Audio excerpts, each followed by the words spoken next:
Good morning, everyone. Sherry is sleeping in this morning a little bit and will be joining us shortly. So I am going to hold down the fort for now. So I was thinking this morning about what I wanted to do. This is a poetry stream. So I thought since we have the Grail Country community is mostly it's sort of a mixture of like Orthodox, Anglican, Catholic, and East and West. And we happen to be in a little window of time when we're both East and West are in the Lenten stage. So I thought I would read from Malcolm Guite's Word in the Wilderness, his collection of Lenten poems. And I'm actually going to go ahead and start by reading the introduction to that because I have time to kill while I'm waiting for Sherry to get here. And so I'm going to go ahead and get going with that. Why might we want to take time in Lent to immerse ourselves in poetry? To ask for the poets as companions on our journeys with the Word through the wilderness? Perhaps it is one of the poets themselves who can answer that question. In The Redress of Poetry, the collection of his lectures as Oxford Professor of Poetry, Seamus Heaney claims that poetry offers a clarification, a fleeting glimpse of a potential order of things beyond confusion, a glimpse that has to be its own reward. However qualified by terms like fleeting glimpse and potential, this is still a claim that poetry, and more widely the poetic imagination, is truth-bearing.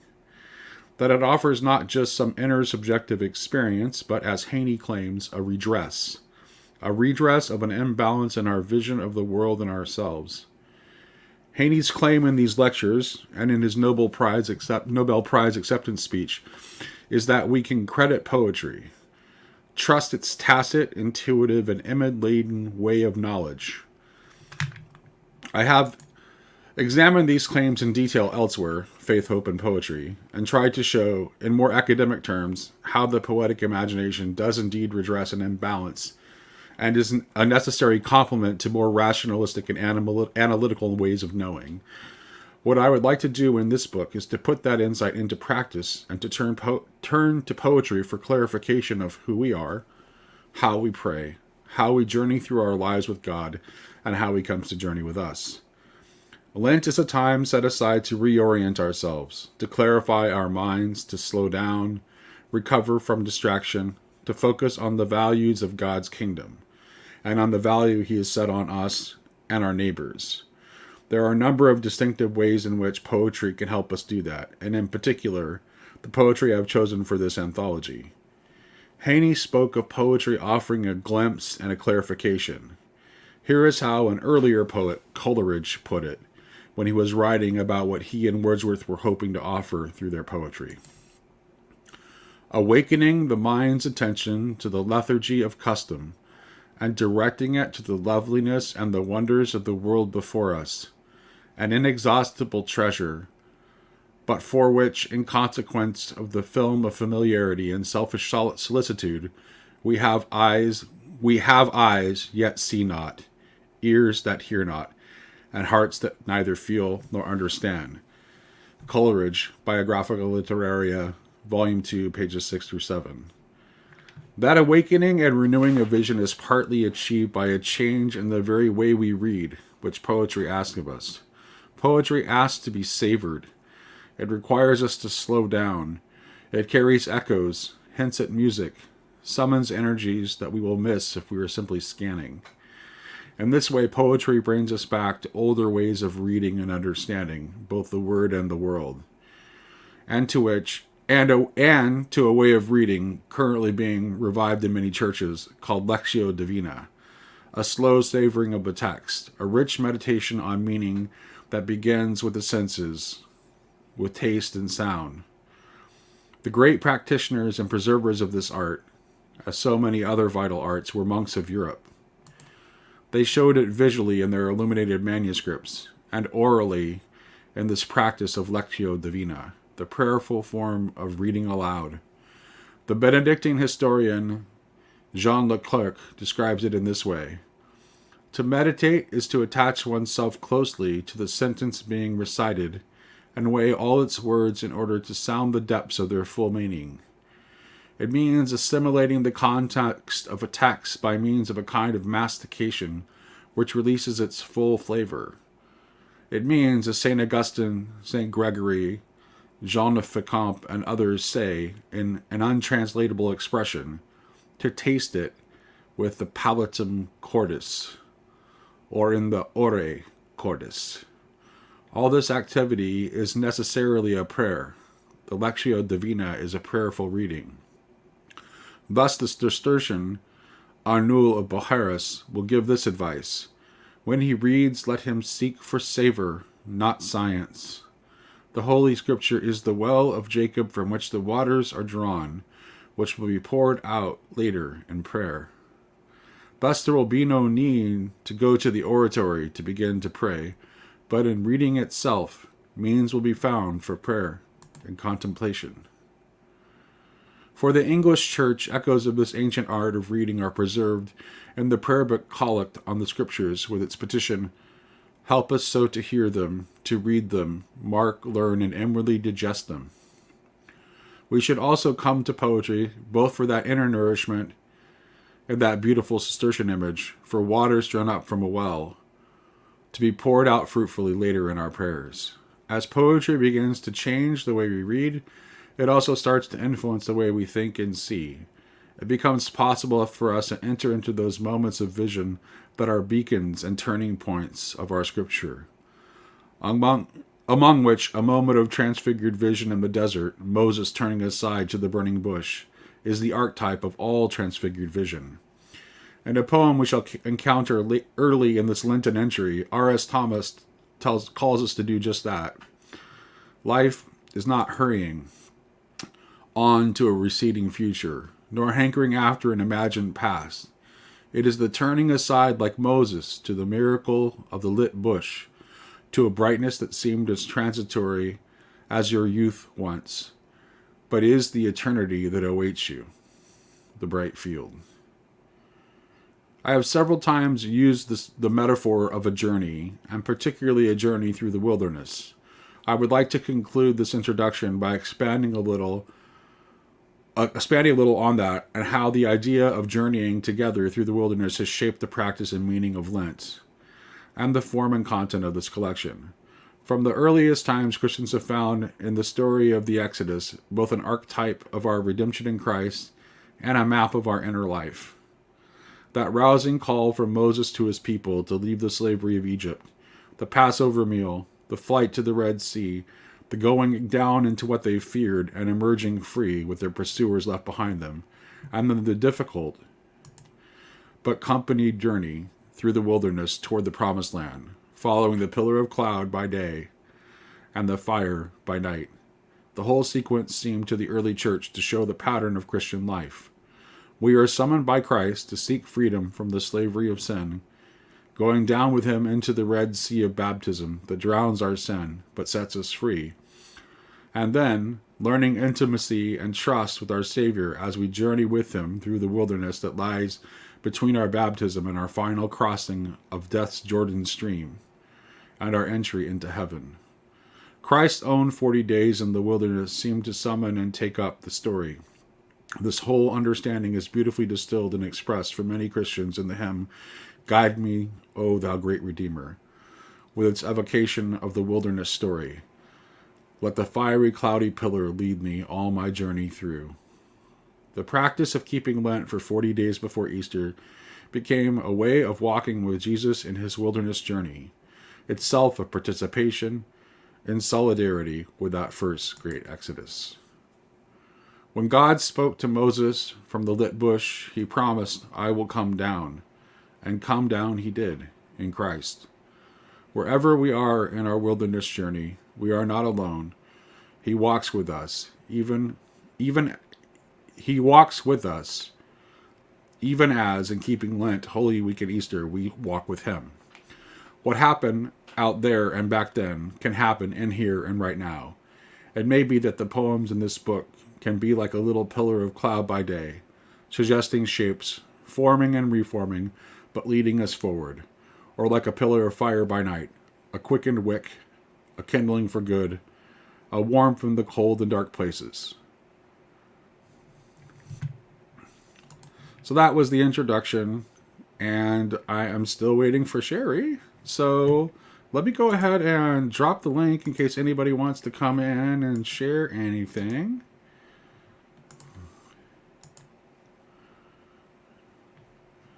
So there's the link if anybody wants to come in and share a poem. And while I'm waiting to see if anybody wants to come in, I'm just going to start kind of going through Malcolm's volume here, poem by poem.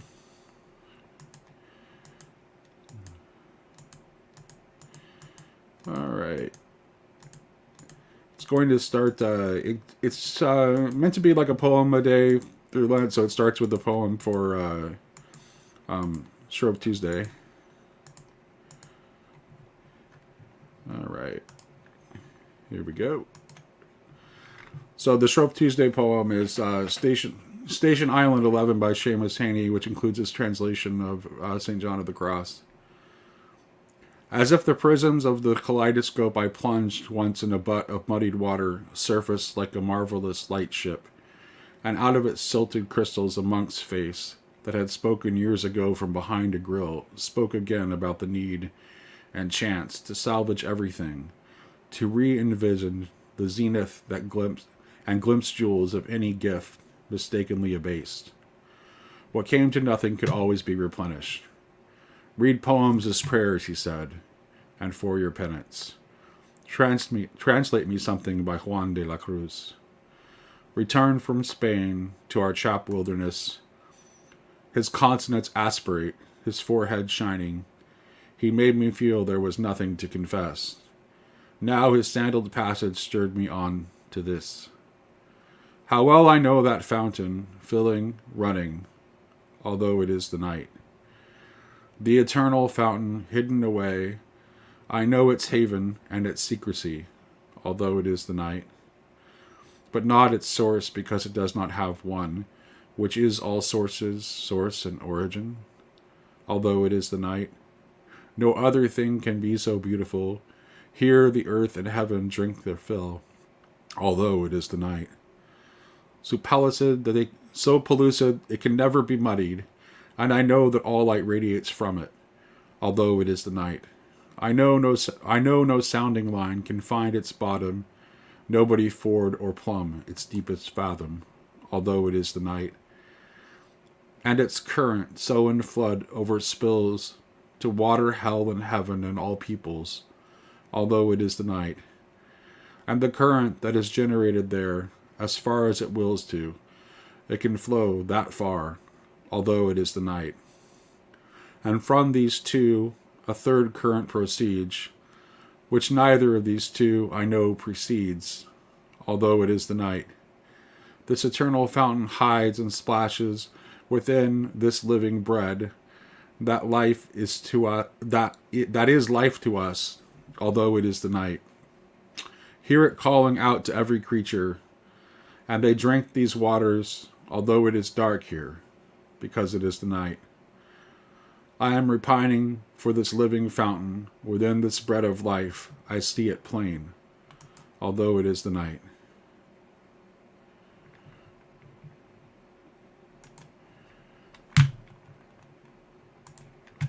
Oh, hey, I have a guest. Hello, welcome. Jeremy. Hello, hello. Hi. So, have you watched our poetry streams before? You got it. Basically, no. We just invite people to come on and share a poem that's meaningful to them or a poem of their own, and we just hang out and we read poetry together, and that's it. This really strikes at the strings of my Gen X teenage life of Dead Poets Society. So I'm all in favor of this. This is exciting. All right. So do you have?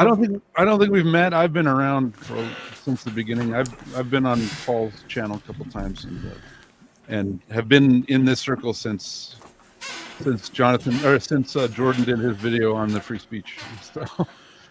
So I was one of those refugees who got saved from nihilism and atheism by Yeah. Jordan talking too much about the Bible, and and it led to me being able to find Christ and have my family healed and my heart healed, and man, I'm just so happy to be here.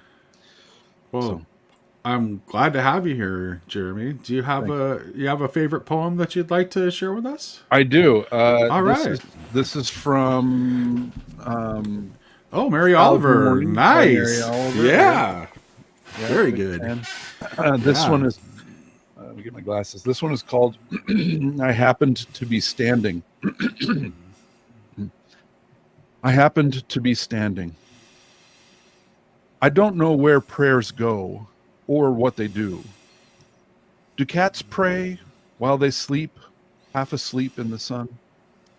Does the possum pray as it crosses the street? The sunflowers, the old black oak, growing older every year.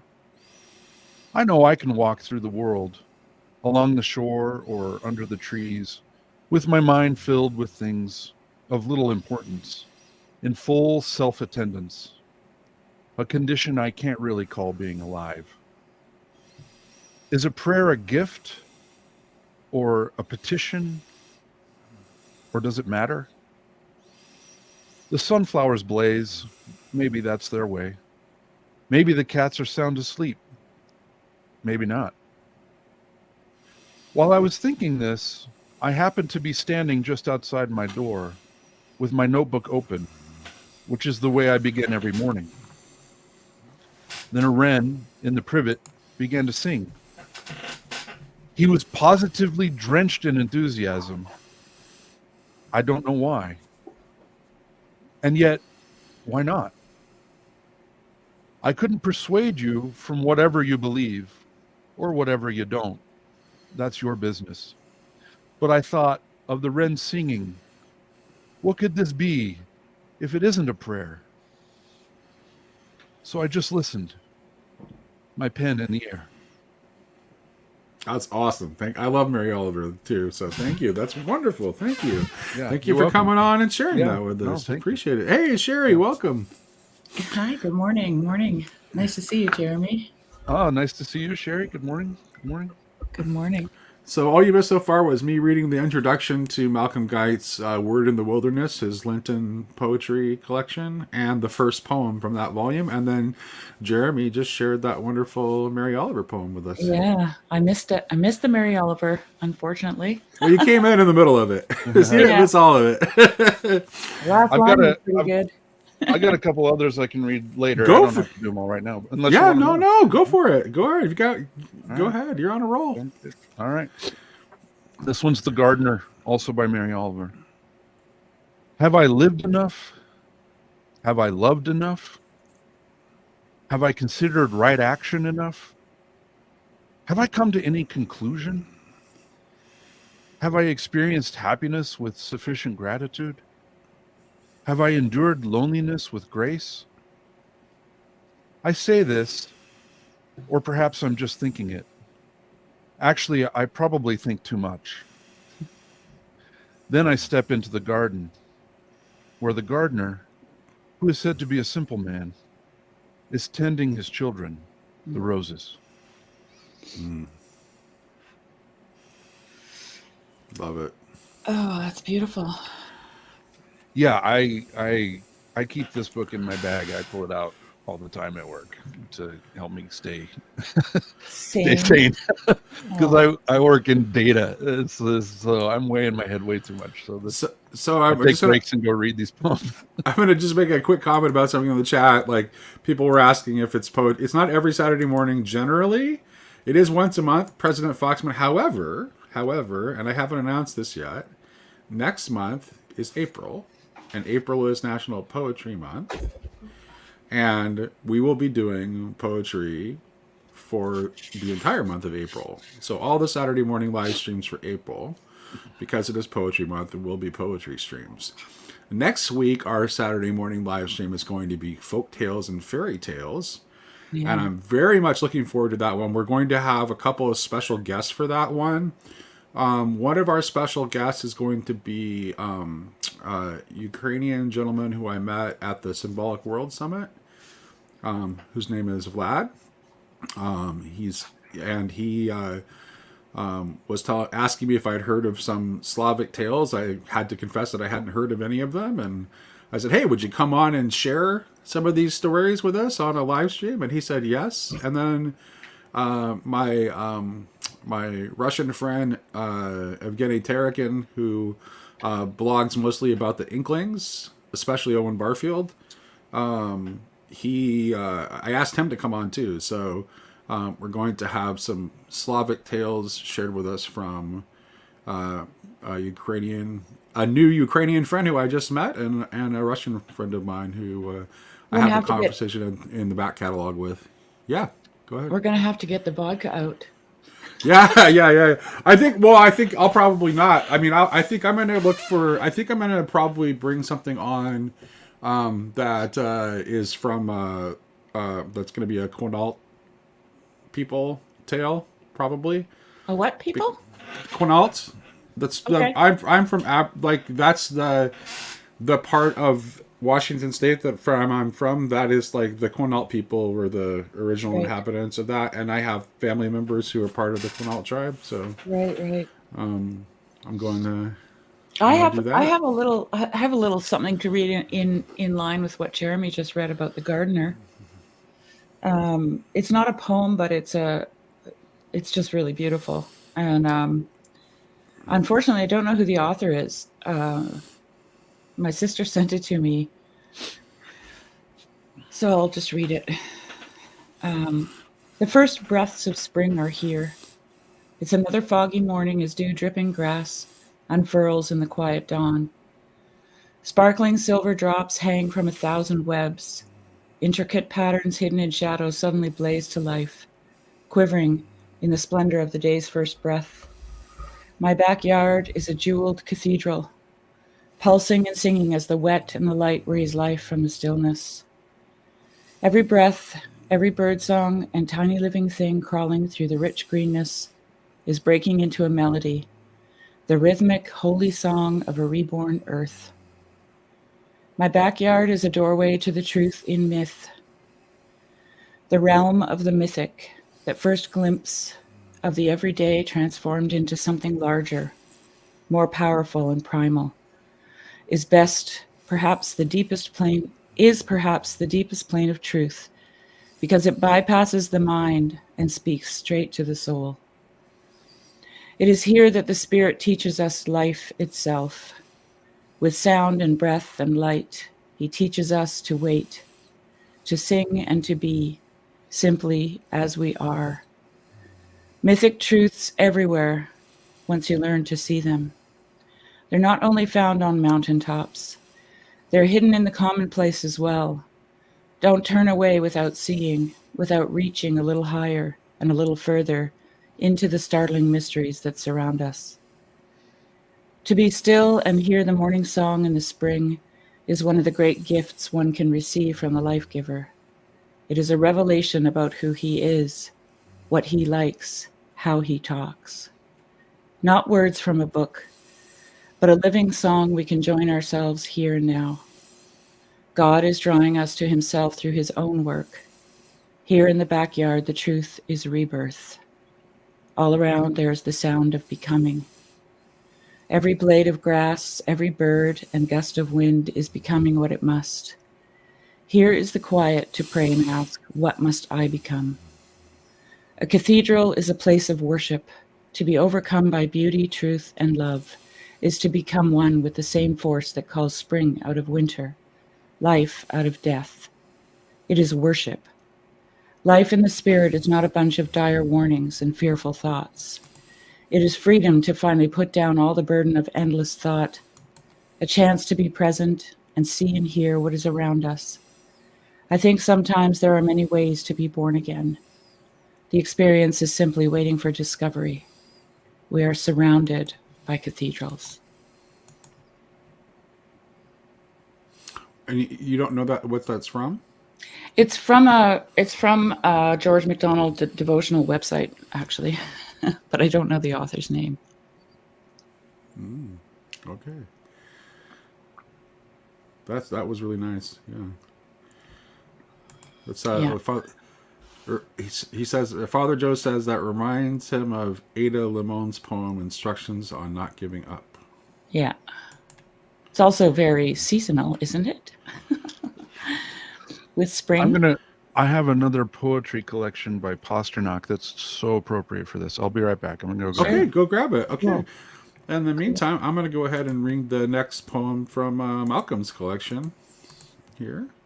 This is actually one of his own poems. This is Ash Wednesday by Malcolm Guite.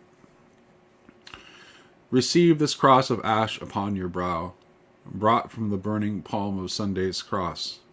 The forests of the world are burning now, and you make late repentance for the loss. But all the trees of God would clap their hands, the very stones themselves would shout and sing, if you could covenant to love these lands and recognize in Christ their Lord and King.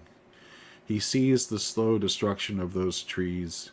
He weeps to see the ancient places burn. And still you make what purchase you please, and still to dust and ashes you return. But hope he could rise from ashes even now, beginning with this sign upon your brow.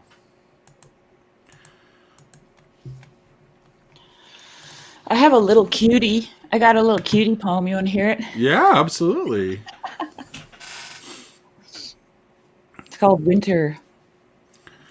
In time, the wintry mantle will be shed from the rooftops, gardens, and trees. Sunshine quickens the rivers and brooks, trickling life into crannies and nooks. Down with the knitting, the books, and food. Up with the gumboots, sweaters, and mood. Winter has left us our thoughts and our fears, taught us to treasure another good year, left us to tend to the garden we make, a garden of dreams and ideas, and bade us farewell as we sail into spring, cultivating all that the winter did bring. I wrote that one. Awesome. I like it when people share their original poems. Yeah. That's my favorite part, actually.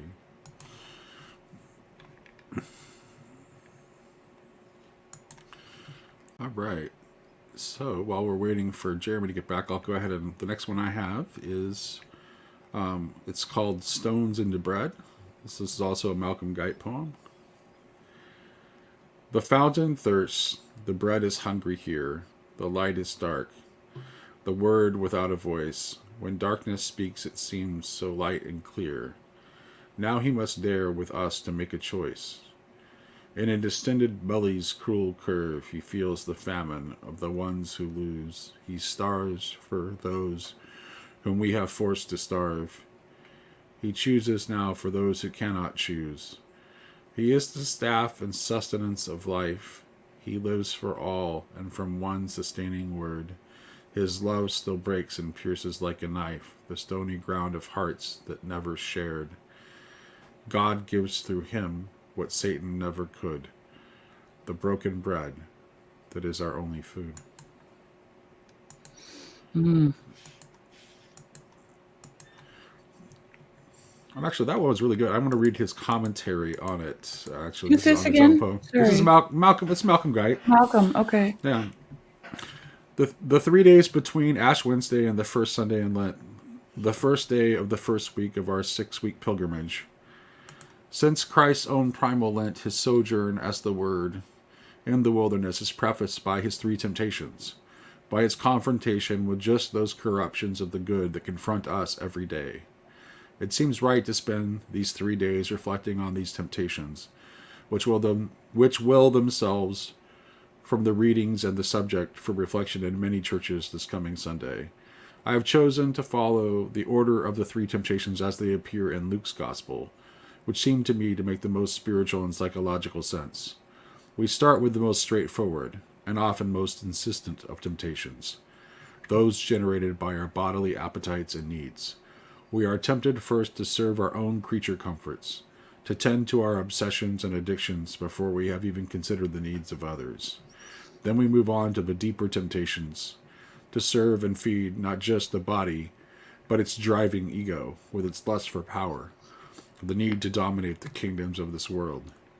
We may have overcome the first temptation only because we are captivated and driven by the second. We diet and discipline our flesh in gyms and health clubs. We submit our appetites to the dictates of personal trainers and 3-month fitness plans, but only because we hope thereby to sharpen our image so as to shine and succeed in the world. And then comes the last, the subtlest and worst temptation of all. That is spiritual pride. We may rise above worldly ambition only to congratulate ourselves on how spiritual we have become, how superior to our fat cat neighbors.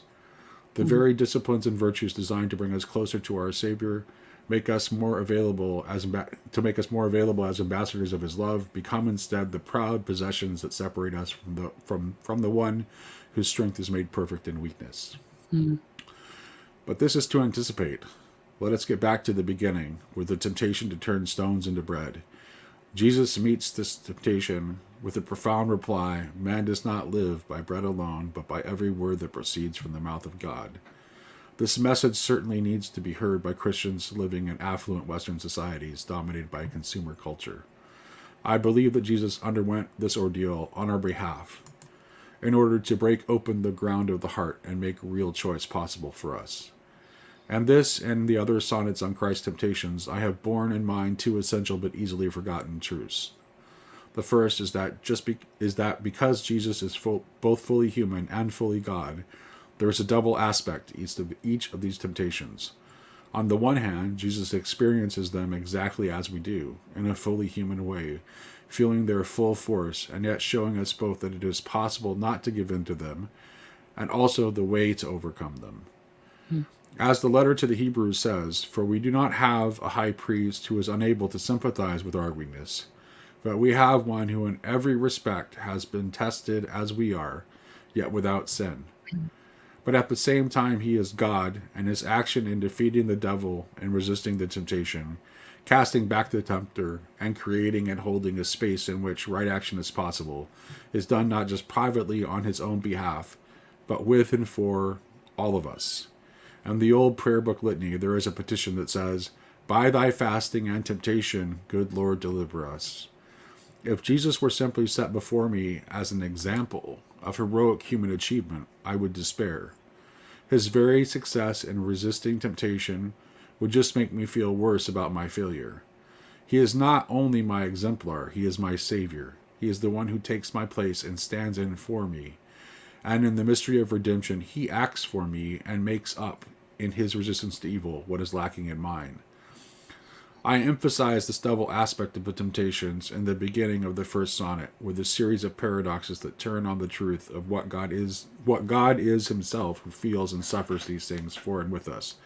The fountain thirsts, the bread is hungry here, the light is dark, and the word without a voice. I have tried to bring out the way he endures these temptations, both with us and for us. We must dare with him to make a choice, but at the same time, he chooses for those who cannot choose. The second essential truth is that we should not see the temptations in entirely negative terms. The devil is no substantial being, a shadow himself. All he can do is cast shadows of God's substantial good. And it goes on, but that's enough. I was just killing time for Jeremy to get back. That was the most beautiful way of killing time I think I've ever heard. So this collection was given to me by a dear friend, and it is poetry. Well, I won't focus, but it's Boris Pasternak, who is the same Russian author who wrote Dr. Zhivago. So this is a translation, but my friend who speaks, my Russian friend said this is a very good translation. So this is a little bit of a longer poem, but it's not too bad. This ties right into what you were saying. So this is the Garden of Gethsemane, and then I have another one by him called Easter that I'll read afterward. But we'll start in the garden. The distant stars were shining overhead. Their light was cast upon the curving road. The road was laid around Mount Olivet. The Kedron brook was flowing down below. The meadow was cut off right in the middle, and there the Milky Way came into sight. The grayish olives in their silver glitter would try to climb the sky into the night. There was a garden. Slowly he approached, and leaving his disciples by the wall, he said to them, "Wait here for me. Keep watch. I sense a fatal moment. I sense a fatal torment in my soul." He turned away without exasperation, as though from what was borrowed in the past, from both supremacy and domination, and now he was immortal, just like us. The widespread darkness now appeared to beckon into oblivion, into the barren space. The vastness of the universe was vacant. The garden was the only living place. And looking at these chasms in the sky, so empty, limitless, he felt a sudden dread, so that the cup of death would pass him by, he begged his Father, wet with blood and sweat. With prayer softening the deadly languor, he slowly headed back and saw, appalled, as his disciples, with exhaustion anchored, were sleeping on the grass beside the wall. He woke them up in a rage. "Almighty deemed you worthy of my presence. You offend him. The hour of the Son of Man is here. Into the hands of sinners he'll surrender." Just as he said this, out of nowhere stormed a mob of slaves, and wanderers assembled, lights, swords, and Judas walking to the front. A traitor's kiss upon his lips still trembled. And Peter gripped his heavy sword. Unsettled, he cut off someone's ear in the discord. He hears, "This clash can't be resolved with metal. Good man, I say to you, put down your sword." "Oh, do you think my father wouldn't send the winged legion to protect me here? They'd never touch a hair upon my head. Without a trace, my foes would disappear. Know that the book of life has reached that page, more valuable than all the blessings sent. What's written in the book cannot be changed. Then let it all come true, I say. Amen. You see, my time has reached the final hour. Continuing, it may alight in gloom. Thus, in the name of his majestic power, accepting agony, I'll step into the tomb. I'll step into the tomb soon overburdened, and on the third day I'll ascend into my sight, as though in a procession for my verdict, the centuries will flow out of the night.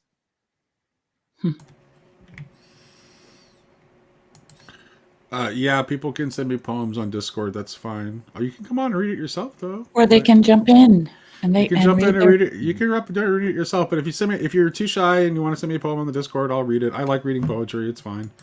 And then, this is an interesting comment. So actually, our very first poetry live stream, Michael was on here and read from Mythologies of the Wild God.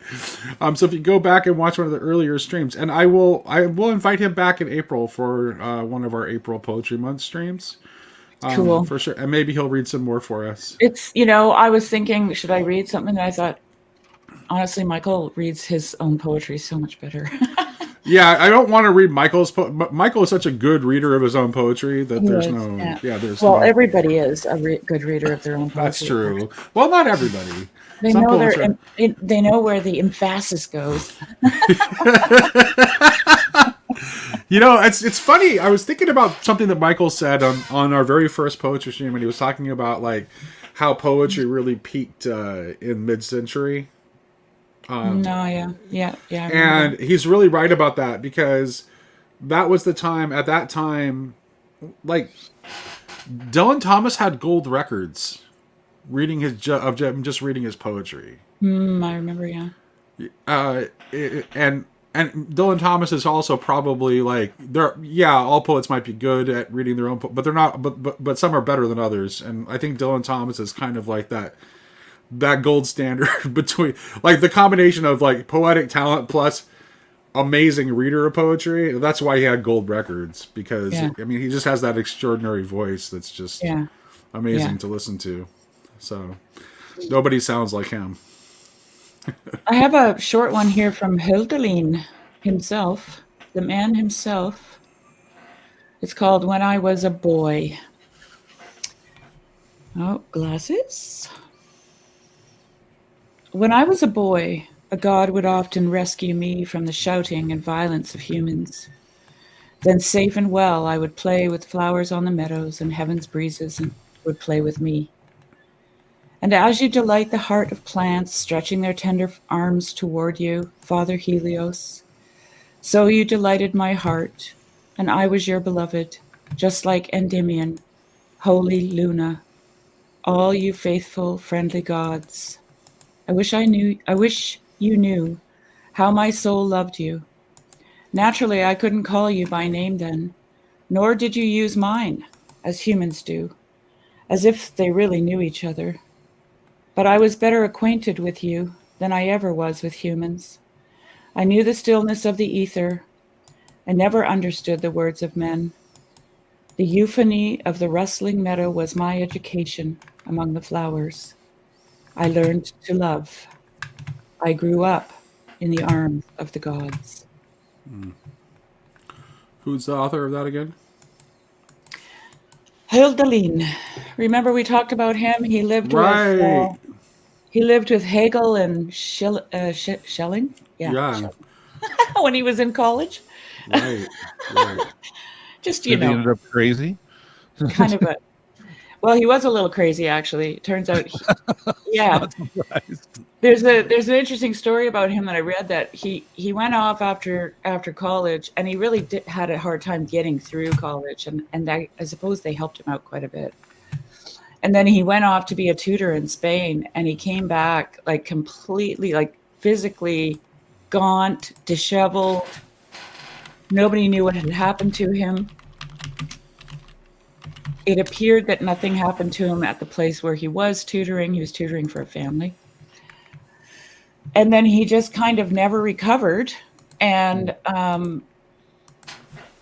some like, what do you call it? Some guy who was just simply a worker had a house, and he took him in. And on the house, there was like a little tower, and Hölderlin lived in there for the rest of his life, basically, and was cared for by this guy. And he was, he wasn't crazy, like he wasn't unable to function, but he was very solitary. And one of the descriptors was that people would come to visit, and he would go into the, like, he would really gesture with his, it would be like over the top, "Oh, welcome, oh great one," kind of thing. And, the bowing and the prostrating and, So, and when I read this here, he says, I never understood the words of men. I think he must have felt so outside of humanity. Really. Yeah. But he was an amazing poet. And a philosopher in his own right, actually. Yeah. Yeah. All right. So I am going to Hi, Sandy. take a break from reading. Oh, welcome, Sandy. Take a break from reading the Malcolm Guite, and I'm going to share my ex-wife have been going through some health struggles lately, and we have a good relationship. We're still friends, and she's a very talented poet, and she would come on these streams and read her poetry herself if she was able, but she's not able. So just to show my hope for her recovery from illness and my appreciation of her gifts as a poet, I'm going to share one of hers. This is called Swedish Tea Ring by Christina Hendrickson. While Grandma's in the kitchen making her famous Swedish tea ring, sweet tradition. Go into the bedroom, squeeze her by the wrist. She'll follow wherever you lead. Lay her down on scratchy white sheets. Heat her up until warm, about 99 degrees. She makes too much noise. Punch her somewhere it won't show, and then divide her in two. Roll your wobbly soft body on top of her. Don't worry about using all your sugar, especially if you plan on making it happen again later. And then again and again. Note, you can repeat the process until she becomes so shaken she turns her shopping cart around in the supermarket and rushes down a different aisle to avoid running into a friend, to avoid the blackness of intimate eyes. That's really good. Yes, it's very good. Can I ask what the second last word was, Nate? What kind of eyes? Yes, hold on a second. I have to scroll back up in the document. This is All from this is actually from a volume of her poetry. And I kind of like my mouse was scrolling. Oh, there we go. Swedish tea ring of intimate eyes. Intimate. To avoid the blackness of intimate eyes. Mm-hmm. It sounded unfamiliar, but then I'm still sick. My ears are probably clogged. Well, I hope you get to feeling better soon, Sandy. Yeah. Welcome. Do you have a poetry or a poem to share with us? Or you Yes. just want to hang out? Okay. All right. A little of both, mostly non-talking. But Okay. I'm kind of using you to avoid some emails that I'm writing about a topic. It's okay. The people I'm avoiding have several poems on their site. I'll read you one. Excuse me. So, see, I don't even know if I put on it what year. I always like to know when I wrote it. Nope, doesn't have it. So, but this is posted on Vocamus Writers Community website. Excuse me, and it's called Dance. When I was a little girl, lithe and loose of limb, I danced upon the carriageway, innocent to sin. Before the world turned me round, took childhood away, the dance was mine and freely flowed along the cobbled way. Then came responsibility, like spokes pushed through my soul. Its burdens anchored hard to me. I could not let them go. Unhobble me, don't break me. Remind these feet to play, to move with grace and dignity. Dance through every day. Sorrow, don't you weigh me down, choke this tender flame. While grace remains, I need to dance along the cobbled way.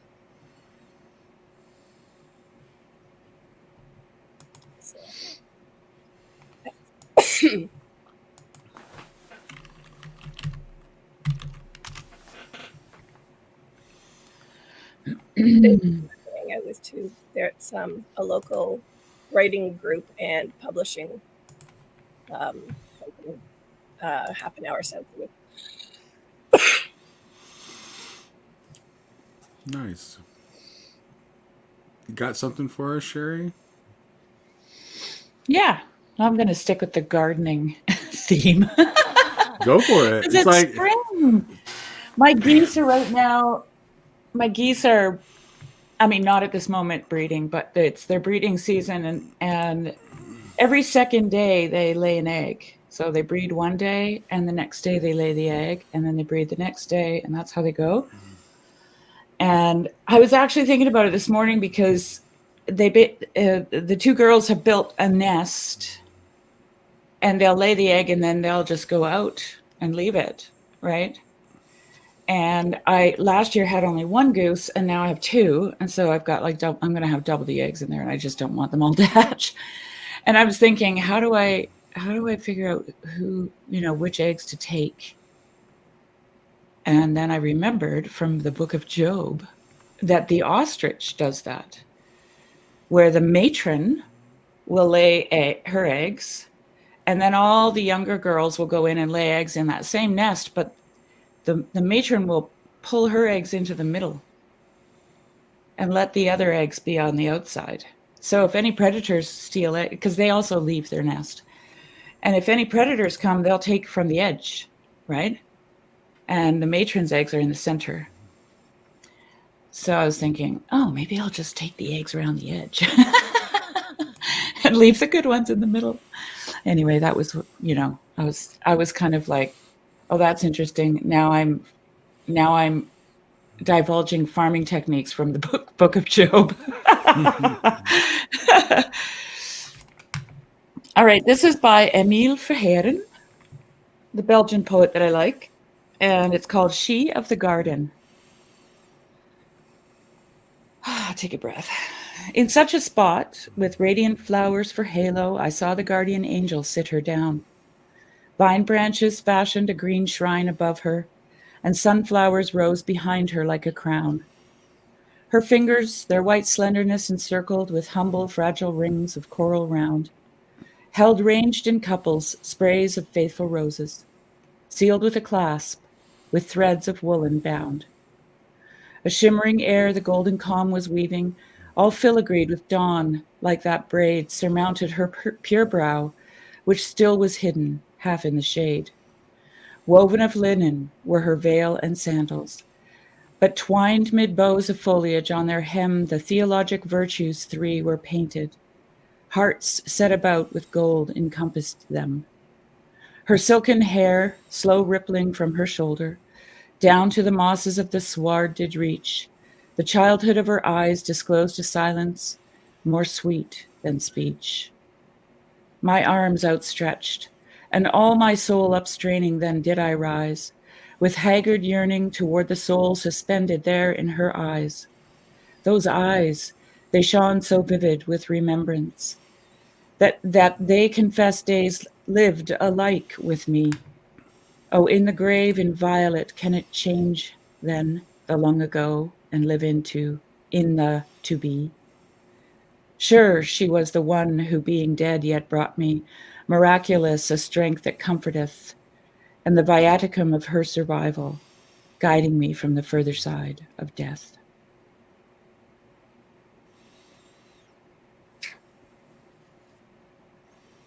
All right.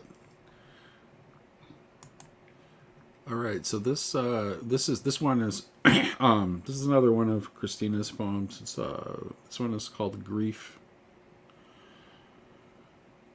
She's not very good at titles. I'll say that. She's a very talented poet. She's that's what I used to title her poem. She used to have come to me No, come on, and Gabe. ask for and ask her to help. Yeah, she used to come to me and ask. Yeah, right. I actually, well, it's funny because it's something I've always actually been good at. Like I'm actually like I'm sort of a mediocre poet, but I occasionally write really good lines, and I'm very good at titling poems, and I'm very very good at closing lines. Like I know how to opening and closing lines, titles. And sometimes the in between is like there's a few good lines, but there's a lot of weak spots too. So she's a much better poet overall, but she does struggle with titles. But it doesn't really matter.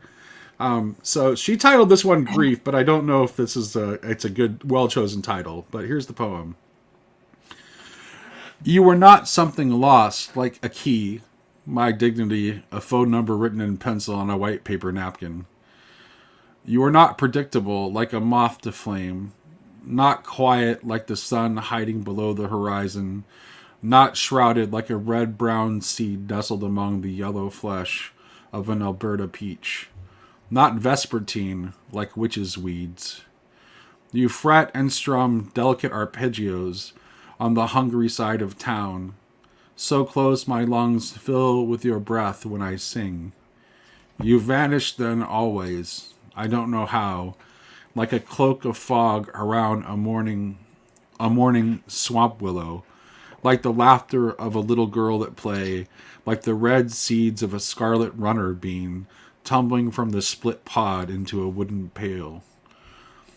You freckle in the sun, I remember this and other things, the way your fingers fidget when you're nervous, the red hair you tuck behind your ears, and how much, no matter who might miss you, you love to run.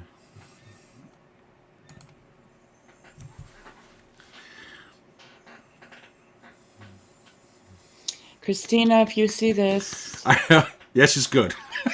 She's very, very good. Yeah. she has a way of. It's like I get this feeling I'm looking at a braid, Mm-hmm. like a really intricate braid, right? Yeah. Yeah. That's good. Jeremy, have you got a source in? Yeah. I'll do another Mary Oliver. Yay. I have decided. To follow Jesus.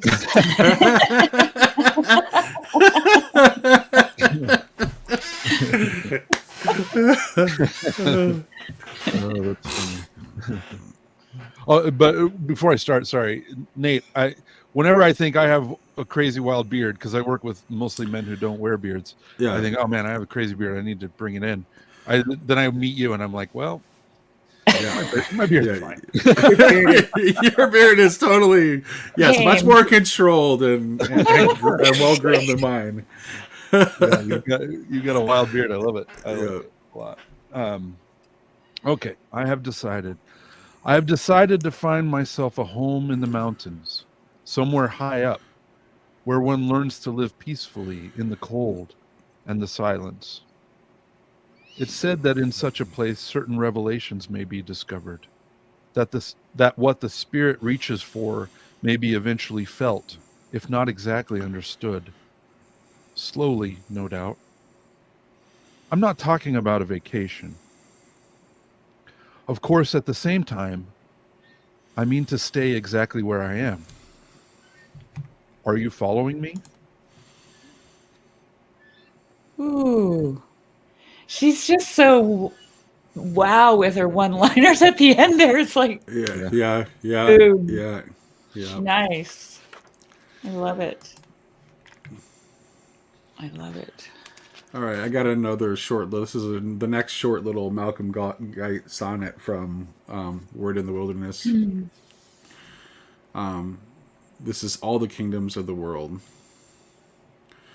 So here's the deal, and this is what you get. The penthouse suite with the world commanding views, the banker's bonus, and the private jet. Control and ownership of all the news. And into that exclusive 1%, you know the score, who really run the show, with interest on every penny lent, and sweeteners for cronies in the know. A straight arrangement between me and you, no hell below or heaven high above. You just admit it, and give me my due, and wake up from this foolish dream of love. But Jesus laughed. You are not what you seem. Love is the waking life. You are the dream.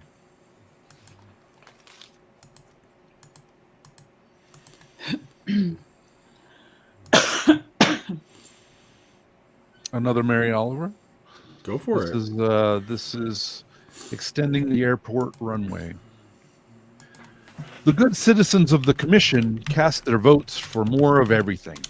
Very early in the morning, I go out to the Pale Dunes to look over the empty spaces of the wilderness.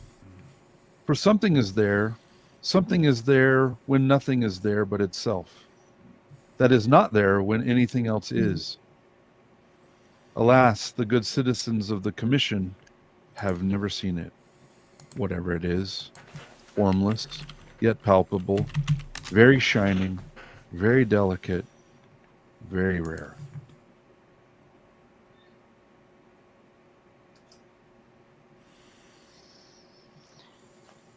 I'm going to try reading a song I wrote. I was thinking about singing it, but I mean, I literally just rolled out of bed at 7:45.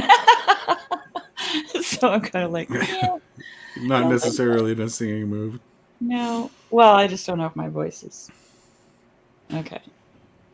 I wrote this a long, long time ago. Midnight and starlight, fingers entwined, telling tales, hair flying freely barefoot, a ship in full sail. Oh, what they know, where they go, we just don't know. Ribbons of romance weaving their way, pressing on, Sunshine and rain, the years and the color is gone. Don't lose your grasp. The color was not meant to last, but the ribbon's still there in your hair. And we'll take the blue of childhood, mixed with the green of wildwood, and we'll take the yellow of golden afternoons. And we'll take the blue of childhood, mixed with the green of wildwood, and we'll take the yellow of those memories past, so the color stays fast. So don't worry now. With your hand in mine, we'll run with the sun at our backs. And when I'm not sure, I'll follow along in your tracks. Then when life's done, we'll head for the red setting sun, and I'll kiss you goodbye, and we'll both learn to fly.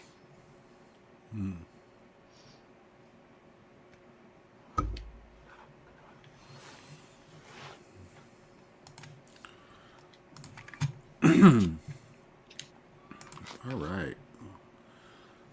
I think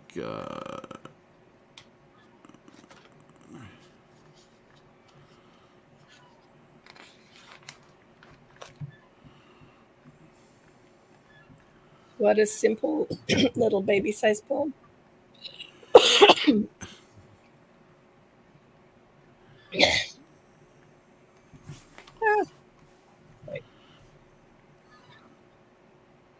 I can read you one that I wrote in 1982.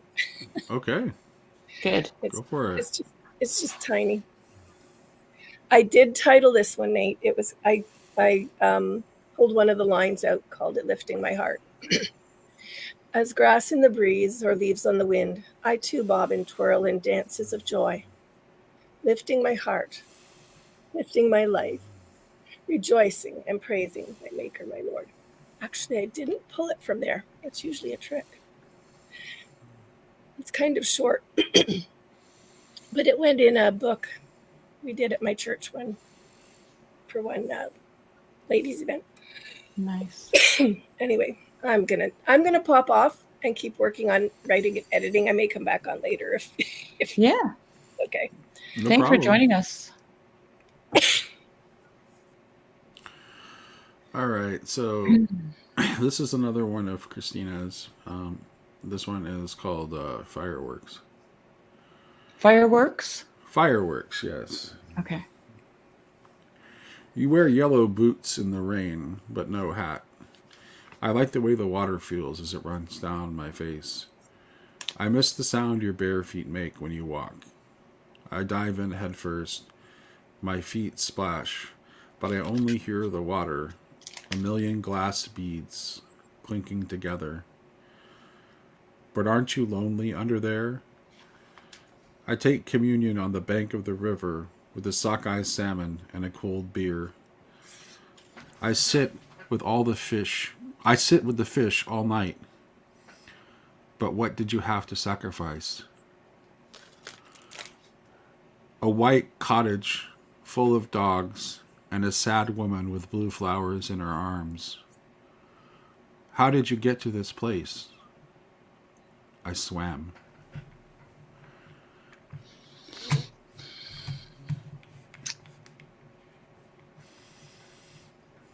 That's it.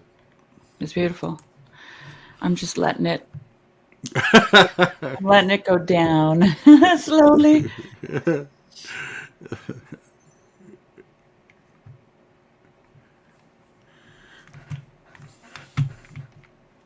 This is I edited this volume.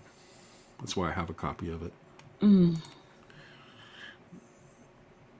going to try reading something that I scribbled down years ago, and I just seeing it again for the very first time. So let's see what happens. It's always fun to do that. It's like throwing seed bombs in the woods. Have you ever heard of that? No. Seed bombs? Oh, well, you take seed Mm-hmm. and you pack it in manure, Okay. and then you fill up a little bag, and then like Johnny Appleseed, you throw them in the woods, and then you go back to see if any of them came. Okay. Loosed of limits and imaginary lines, stealing wisdom from a dead man's rhymes, feeling centered and bound by time, I just got to read ahead to make sure I don't read anything that's Yeah, too no problem. personal. Open doorways, fragrant breezes blow, wafting memories, pushing sounds below, muted color blending in a glow, life's sweet richness, and it moves so slow. Love each daybreak, treasure every sound, know your limits.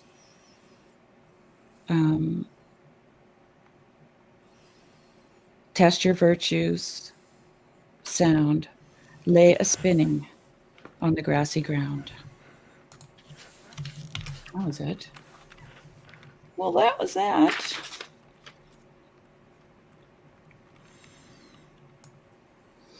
All right. Let's see here. There's one in particular. Cool. McMo's coming. Yeah, let's see if McMo. Oh, okay. I have people have sent. He sent me. Okay, so He's here coming. we go. He said he's going Oh, to he come. is coming. Okay, he's gonna come. Okay, then I won't read it. I'll let him read Yeah. it himself. I've got a couple that I have to dig out though. 1 second. Oh, do it. Do Go it. for it. Do it. I love hearing original. Maybe I'll read this one really quick while he's looking for that, Nate. Waking up early. My cat wonders, why so early? Quick belly scratch. I heave the duvet off my warm body. Cold air over my limbs lifting me. The ritual begins. I think I'll find God in these early morning hours. I think he will join me as I shake off the weariness of the night. And I do. A puppy stares through the window, wondering. I wanted to see what she does while she waits. I wanted to be first. The sun woke her. I think they know him. They who rise with warm rays and sleep with the silver of starlight. They who breathe in and out without worry, unburdened. I see it in their eyes. They have no questions. They breathe in and out. I think if I rise early, he will speak to me. I think if I rise early, I will see the stillness of a house broken by revelation. I think if I rise early, there will be something waiting for me. Did McMo join us yet? No. Okay. All right. So while we're waiting for him, I had Father Joe sent me a poem that he Oh, wrote. nice. Father Joe, you should So- jump on. Come on. You can't be shy. You're a... You can be shy about some things and not other. You know, Of it's like course. I understand. It's like, you know. Yeah, I so do too. I do. this too. is from Father Joe. This is one that my priest wrote this on an occasion of his daughter being ill. It's night. 10:46 at the bedside of my sleeping daughter, who hours ago was vomiting and wailing. A fan provides coolness and low white noise, but each stir, smack of the mouth, gurgle jars me into tense and hurried prayer, as though I standeth sleepily by night in the house of the Lord, calling angels to minister unto this little one. She lifts up her head to find some water, the first sip she's wanted in 9 hours. Heal, O Lord, give to your beloved sleep.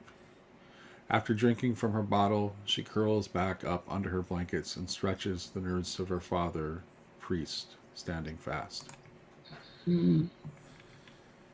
Thank you. Thank you for sharing.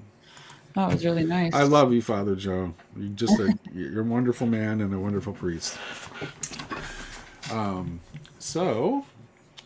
get ahead and we're waiting while we're playing the Waiting for McMo game. I'm gonna go ahead. Good game. I'm going to. This is a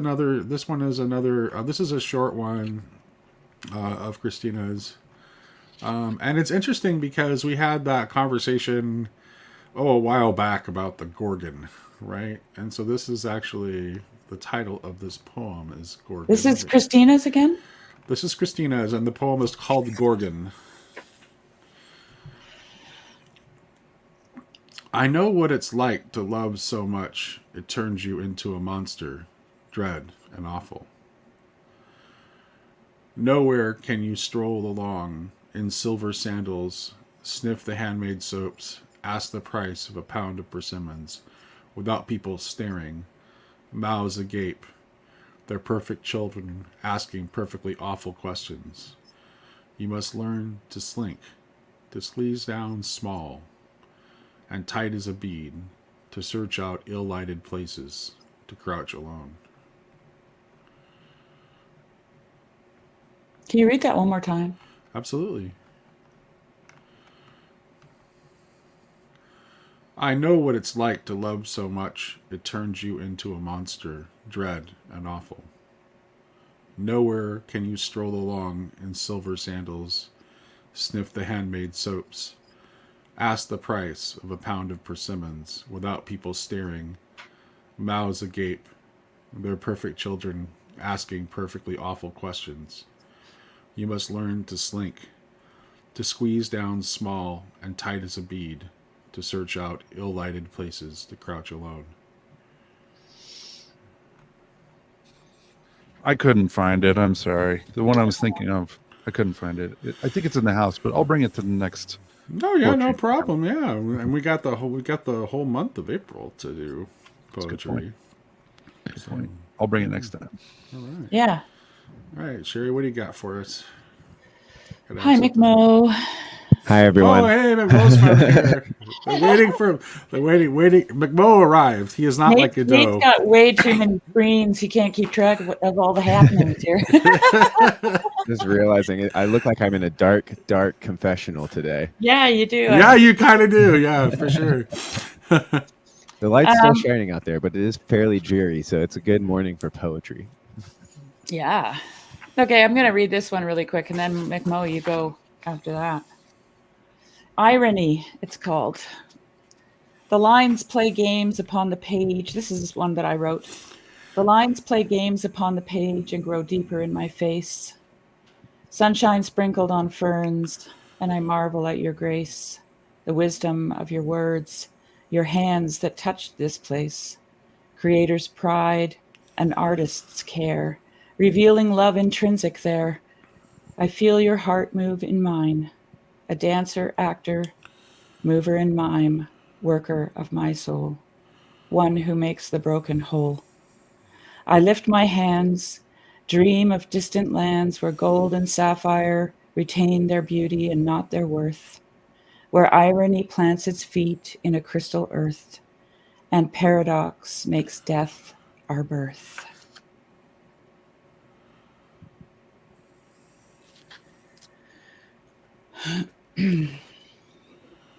All right, McMo. That was non-ironically a very good poem. Okay, I'll read mine now. I'm glad that Sherry kind of read a song as a poem, because I've always loved that kind of back and forth both ways of poetry into song and song into poetry. Yeah. So Totally. this is a song I wrote, but I think it works as a poem. But I don't claim to be a good songwriter or a good poet. So, but I Everyone thought needs a of this good poet. morning, which is that I think that God has an infinitely large refrigerator that He likes to put all of our art up on, and so I would be happy to add to the refrigerator, even if not the gallery. Daddy's fridge. So yeah, here's The the quote poem. right there, McMo. Daddy's fridge. That's right. Yeah, because my wife won't let me put this on our fridge. But all right, so the song is called Rainbow Morning. But here we go. I walked out of the cuckoo's nest 3 days prior to the revolution, and I have tried to do my best to understand the new solutions. It's going to take some time, spoke the doctors and nurses there. Just take a look, you'll find every morning starts with untangling hair. Still, I wake up every morning, get the kettle bubbling, don't overpour it. Gotta pour over your list of warnings. Medicine helps if it's feeling boring. Evolution rewards adaptability, but only at the level of heredity. When things change, it can be so nice. Then again, it's a roll of the dice, right? I'm not sure that we can know what the flight's like until the end and the final goodbye-bye. I've taken my efforts at confidence and strength of will, stopped letting them fester. Now I'm feeling calmer than a Benadryl. And I can't say if you can do it too. One day I hope that you do. Mystic union eschews respectability. You'll find secrets when you find humility. Selah. Evolution rewards adaptability, but only at the level of heredity. Mystic union eschews respectability. You'll find secrets when you find humility. Mm. I guess I'm just thankful to have something to do. I've had times in my life when it wasn't true. Responsibility is a burden to bear, and I've lost so much wondering if it was fair. That's the end. Ooh, it's good. All right. So the songs as poems things. I don't know how this. I don't know if this will work as a poem or not. But this happens to be my favorite song, and I think, like, oddly enough, like, when I talk about, like, my journey, I think I underrate, like, how much this song awoke something in me that, like, reminded me about how I was never going to be able to quit Jesus. And just because other people had a vision of what Christianity was that didn't align with mine, that should not keep me from pursuing him. So that's kind of what this, because when I was still definitely would have been called myself an agnostic, but this song became my favorite song, like, very quickly. And it was actually, like, it kind of, like, that's when I started reading theology again. It was, like, shortly after hearing this song.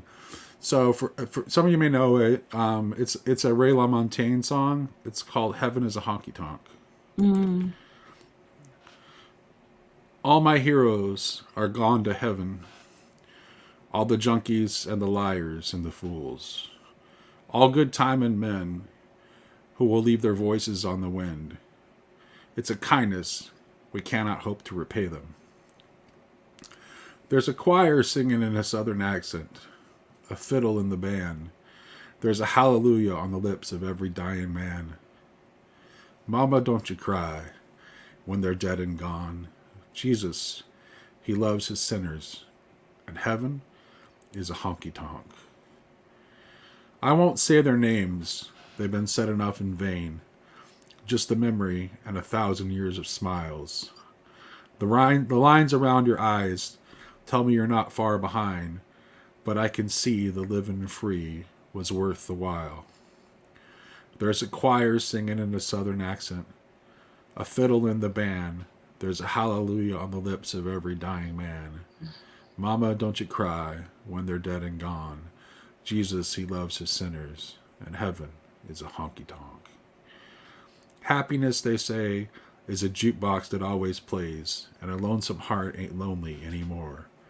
Every soul that dare passed on is now covered in neon. They dance with silver wings on wooden floors. There's a choir singing in a southern accent, a fiddle in the band. There's a hallelujah on the lips of every dying man. Mama, don't you cry when they're dead and gone. Jesus, he loves his sinners, and heaven is a honky tonk. Nice, Nate. No, You man. almost lost it on the second line. You know, that reminds me, when I was a young man, it kind of dawned on me that I might be in the wrong place, because I had a friend who was going to BYU. I was a Mormon at the time. Mm-hmm. And I went to BYU to visit him, and I was walking around with all these Mormons, and I was like, man, if this is what heaven's like, I do not belong here. Like, if these are the people that are going to be there, I have no shot. Like, this is not my scene at all. Yeah, it's related to that song. It's like, I grew up with. Well, wild yeah, people. right. So that's one of the reasons that song connects to me. It's just like, you know, it's like, I mean, I've called myself, like, sometimes I call myself a redneck who reads, right? Well, I come from a family that's like working class, Southern background. And so, like, that's like, and they weren't very, but they weren't church. You have the one that some of those people are churchy, and they're very much. But mine were the type that weren't very churchy, and one of the reasons that they didn't go to church is that church people were stuffy. Like, that was they didn't, you know. Yeah. And it's funny. This is particularly true of my grandfather. who was a chef from Oklahoma, and he did. It's not like he didn't believe in God. It's like he believed in God. He just didn't go in much for church. But he always had a soft spot in his heart for Catholics because he had polio as a child and was cared for in a Catholic hospital. But yeah, Well, that song brought me right back to my childhood because I grew up at a small Southern Baptist church where half the church I was related to and half the church was in the choir that my dad led. And we had a pianist there. His name was Bob, Bob the Piano Man. And he was extremely talented at piano, just like a savant. Was fluent in ragtime and blues, and he would throw in some jazz chords every now and then. And this small little Southern Baptist church had no clue that they were living out the way that song describes heaven. It was choirs of very thick Southern accents that I've lost mine, but I used to have it. But yeah, there's something. I was raised in the exact southern side, the Christian side of the southern spectrum, I guess. Yeah. And there is something about those old folk songs and hymns sung with people who don't have great voices, or at least they're not singing. They have great voices, but they're not singing the right notes. Well, yeah, exactly. Yeah. Oh, goodness gracious. A choir of Bob Dylan's, It's, right. Yeah, it's true. No, it's true. Like there was a time where, so actually like there was a time when I kind of fell out of I converted to Catholicism in the mid 90s, and then I lapsed back into agnosticism for a long time after that. But then when I went back to church, my first wife, the poet I've been reading, she was not Catholic, and we went to a Pentecostal church that the father of one of my best friends from high school was the pastor of. It was a Pentecostal holiness church, and it was basically all Southern transplants in the church. It was a church full of it was a very small church, and it was all Southern transplants. And the music in that church was just so amazing. We actually and it was not always, and sometimes it's he would Mike was the name of the pastor, and he was very loose about what would he allow people to sing in church, and they were we actually had these jam sessions where people would just come and sing, where it wasn't even it was just separate, but they couldn't dance, right? No, I'm just kidding. Well, actually, Mike, the pastor's mom was a dancer who and as dancers tend to lived a very long life. But that thing that Protestants are not a monolith, by definition. Yeah. But yeah, I can remember one of the first times I went there, I came and it was just sort of this this jam session basically with a country band. It's and one of the songs that was done was George Jones, Me and Jesus. Was one of the songs, yeah. I might have the distinction of being one of the few people in TLC or whatever you want to call it that has played spoons and washboards to Amazing Grace, and I have decided to follow Jesus. That was what I grew up on. Sarah was singing that earlier. Yeah, well, that's why I said it. Yeah. I play really good spoons, by the way, and awesome. I come from a super musical family. Yep. And so when we hang out, it gets. I mean, it's getting less and less because everyone's getting older. But right.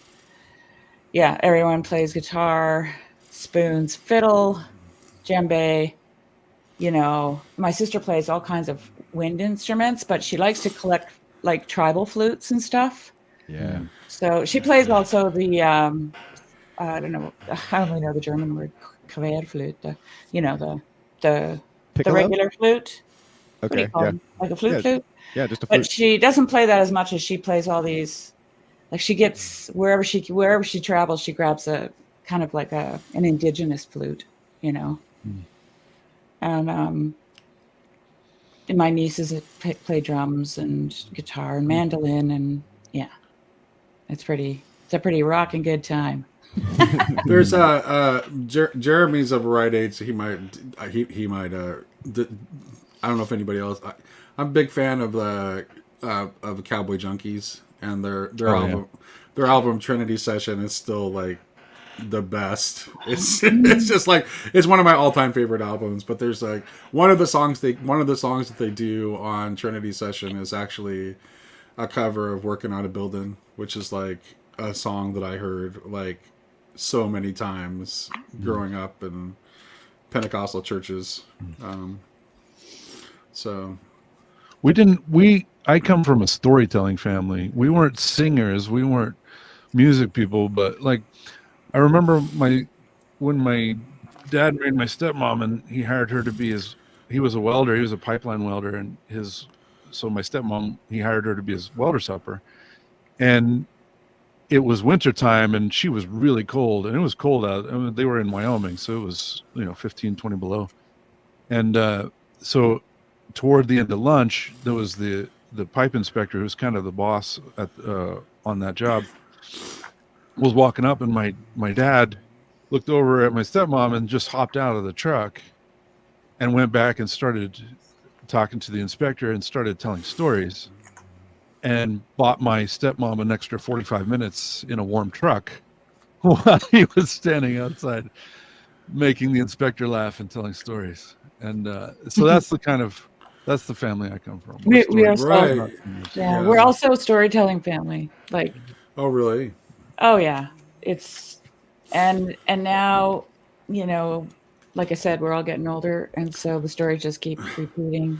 So Yeah, but the younger generations need to hear them, right? No, they do, Yeah, and they need to hear them. They need to and hear we've, these. But we've that's it. actually recorded many of these get-togethers where everybody goes. We also play a game, What Are the Chances, as a family when we get together, and so everybody has to think of a what are the chances, right? A real life story. And I actually have one that my sister texted me just the other day. I put it in the Discord, but she's on holidays with her husband in a different part of the province, and they went out for dinner, and she overheard two women talking, and one of the women's names was Sherry. And my sister's name is Tracy. So then she heard the woman named Sherry refer to her sister named Tracy. And my sister's like, well, that's crazy. So after dinner, when her husband and her were leaving, she stopped over to the table and she said, I'm a Tracy who has a sister named Sherry. And the lady was like, oh, that's amazing. And then Tracy said, what year were you born? She said, 1962. And then she said, what year was your sister born? 1964.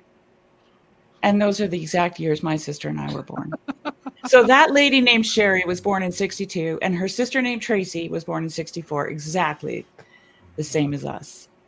Isn't that nuts? That's fun. Yeah. That's crazy. So I was like, oh, great. Tracy's going to whip that out for What Are the Chances? That made me think too. We must have similar family, Sherry, because my family has also got a bunch of storytellers, and I think that might be that there's a half of the family that's musicians and half of the family that's storytellers, and they kind of fight for control at family reunions. Like get the singers to shut up. We'll tell a good story. It's like, okay, that story was a little too long. Let's sing an old. Well, maybe they can come together with the story songs, right? Because that's the thing about like a lot of country music is actually like their story songs, and and also traditional Southern ballads, like a lot of like the really sad, traditional stuff. They're stories too. Yeah. They're stories and their songs. I used to make my kids endure stories. Like I would at the dinner table, because my husband doesn't come from a storytelling family. And so, and it's just in me. Like you guys know, that's what I do. I tell stories. Right. Yeah. And so, and I'm telling the kids a story, and they'll all say, oh, Mom, we've heard that before. And I'll say, yeah, well, you're going to hear it again. Yeah.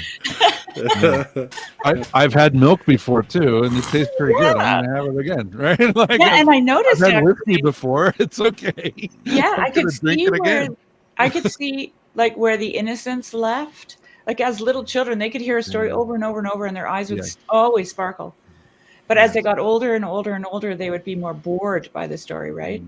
Yeah. And I was combating that. Not Mm. necessarily that they needed to hear the story, but they needed to get past the boredom of Yeah. hearing the story again, right? Yeah. That makes me think of G.K. Chesterton talking about like the possible childlikeness of God, who, like a child to a story, says again, again, again, Yes. and just the image of God saying that to every sunrise and every sunset, like again, again, again. Again. It's so beautiful. That's so beautiful, actually, McMo. I love that. The other day, my family was talking. It's just me, my wife, and my daughter, and we were talking, and I was about to.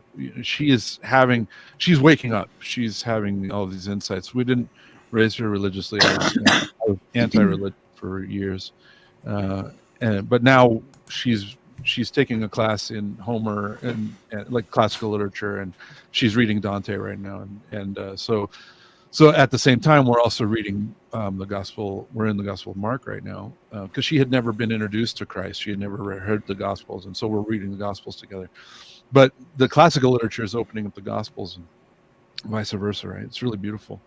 So anyway, we were kind of talking, and I had started going into one of my TED Talks on how I realized not too long ago that almost all of my arguments with my wife were a matter of what we were optimizing for, and that I had this mistaken notion that if she just listened to me and understood what I was saying, she would see things from my point of view. But I just realized finally that we were just optimizing for different things. We were both right, and we were both wrong. Yeah. Right, because we were just seeing things from our point of view, and that really like unlocked our negotiations when I realized that. But anyway, I started going into that TED Talk about that, which I've said to my daughter several times, and it was really funny because she goes, "Oh yes," and then she gave me this really beautiful bulletized summary of my TED Talk, and I was like, my work is done. There you go. Bless you for being for listening to my TED Talk so many Thank times. you for listening to me. Who needs Chat GPT when you've got Child GPT? All right. It So was humbling, but I was really it was very beautiful. I was like, wow, my daughter has been taking notes and she remembers. That's good. That's I don't awesome. have to repeat myself, or I guess I do, but it finally worked. Yeah. Next thing you know, she'll be like, to steel man that, Dad.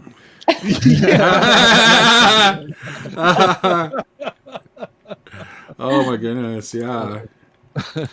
All right, so I have not yet read one of mine yet on Yeah, the go stream, for it. so I'm going to go ahead and read one of mine. This is a poem. This is a poem I wrote. This is the poem that I wrote. I wrote this poem like very shortly after meeting my current wife. In fact, I wrote it on September. We met in mid-August of 2015, and I wrote this on September 1st of 2015. We happened to get married on September 1st of 2019. So, Your mom's cheering for you. Look. this is called Vesica Piscis. I saw your name on my caller ID. I pick up hearing first before I've seen you. Until this moment, all we are is an algorithm compatible. I'm struck first by your voice. It somehow manages to be both small and powerful, and oh so sultry. It is a voice made for phone sex. The sound of it sends a little tingle down my spine, and if I wasn't before, now I am nervous. I see you coming. You wear red and it suits you. It's striking with your dark curly hair and your chestnut eyes. But I have not yet seen them. I am struck first by your smile, so warm, so inviting. I know already what I came here to know.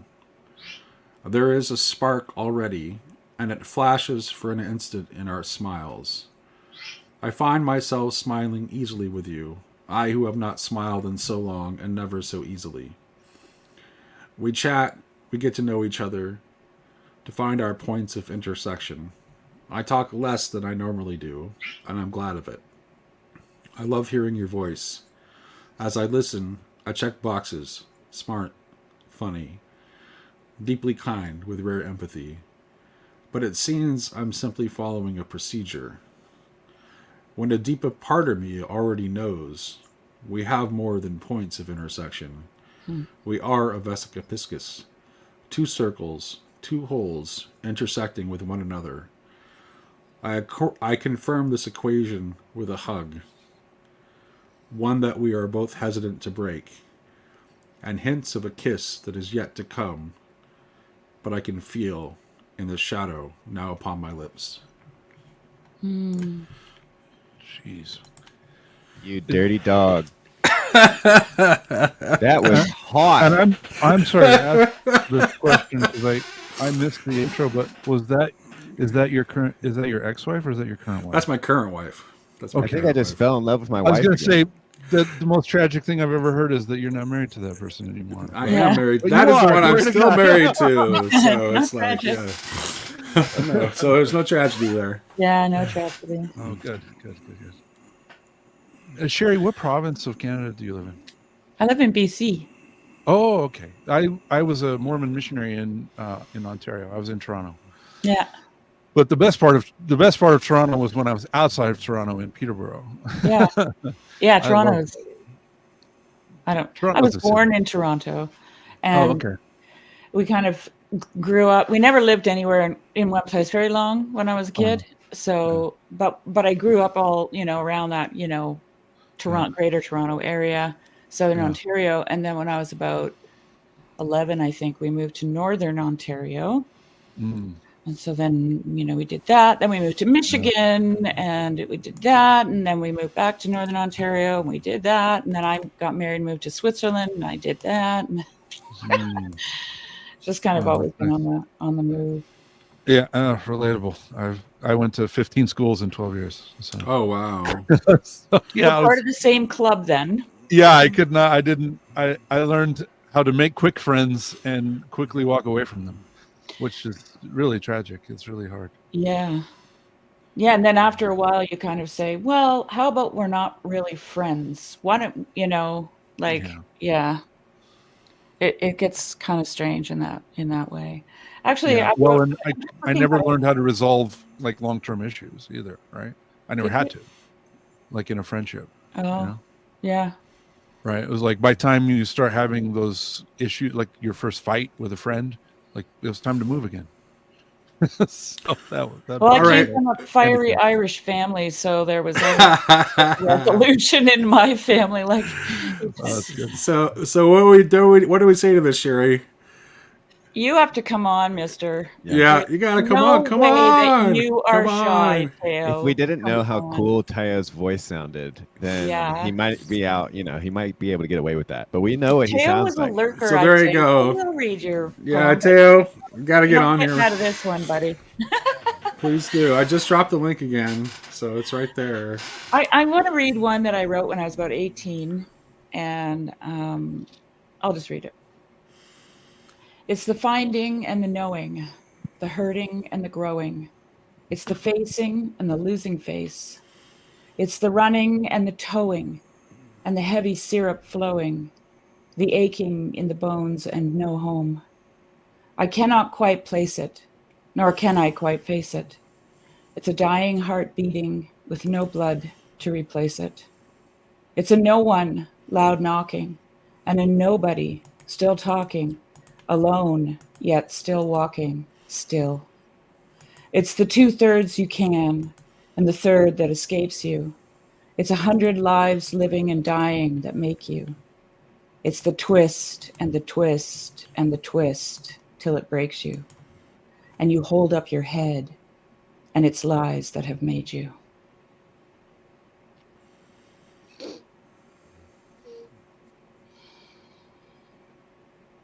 That's where I was when I was 18. But that poem has opened up in so many different ways to me over the years. It's incredible. And it's always been true. It's always been true, this poem. I was trying to it's interesting. Like so many people that come to poetry like come to it like young, like often in their teens. So my it's interesting. My relationship with poetry is very different because it's something I had to come to love and appreciate that I didn't. So when I was a teenager, I was a debater. I was a debater, and I was like, very much like in that world. And so I signed up for a poetry class in college because I thought it would be easy. And I had a very heavy load that term. Oh my gosh, you thought of me. And yeah, that's why. I thought it would be easy.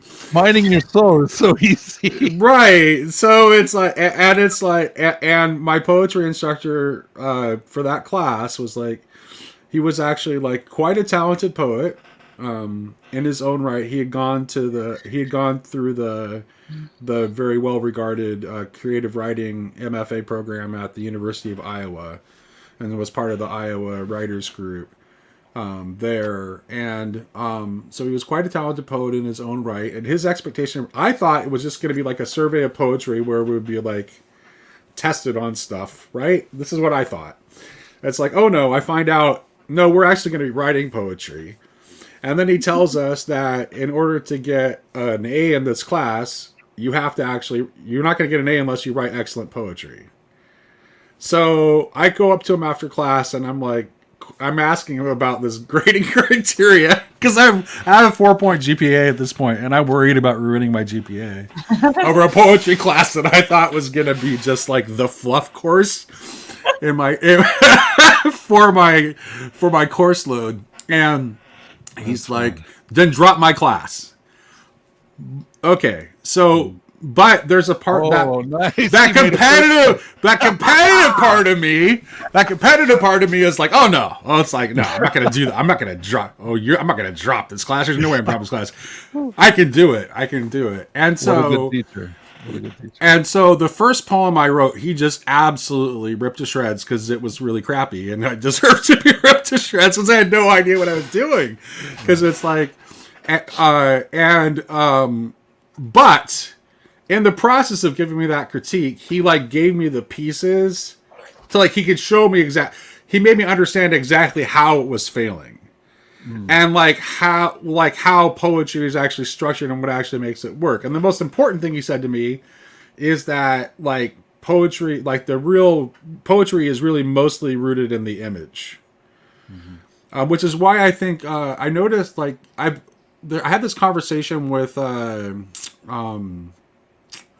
Ted, who was doing our Dante series that we've had to put on hold because the reason the Dante series got put on hold, by the way, is that Ted is renovating a house and we didn't want to do it without him. So we'll go back to that at some point when Ted is available again and resume that. But I had resumed that. But I had this conversation with Ted where I was talking about like how like the poet, like there's a way that the vocation of the poet and the idea of witness in its deepest sense, it's connected because in true witness there's always this reciprocity. It's not passive. It's both active and passive at the same time. It is like by definition like a transjective kind of activity, and that is so it's like I got it quickly for some reason. Like what he said made it click into place. And then it's like the very next poem I wrote for that class, he gave me an A on, and he asked me to stay after class, and he told me, he said, Nate, he said, whatever you do in life, I'm sure you'll no, he said, whatever you do in life, I hope you don't stop writing poetry because you have the potential to be not merely a good poet, but a great poet. Nice. Wow. So keep doing this. What a teacher. Wow. Yeah. So. And that man was Robin Williams. Yeah. Nate, Captain, my captain, right? Oh my gosh. Slack said he's got a poem in the poetry slam. Okay. I've All got right. to run, y'all. But thank you so much for letting me Thanks come for coming on, Thanks for McClellan. joining See you us. next time. Bye. Nice to talk to you. Bye. I'm gonna go use the bathroom, and I think I know where that poem is that I'm thinking of. So I'm gonna go see if I can find it. I'll be right Yay. back. Okay. All right, here we go. This is Slack. Is this his? Is this I don't yours? know. Slack, is this yours? This I will get how this one fits him historically. So he identifies with it, but it's not his poem. Okay. All right, here we go. All right, here we go. I think it's a song. I don't need to be a global citizen because I'm blessed by a nationality. I'm a member of a growing populace. We enforce our popularity.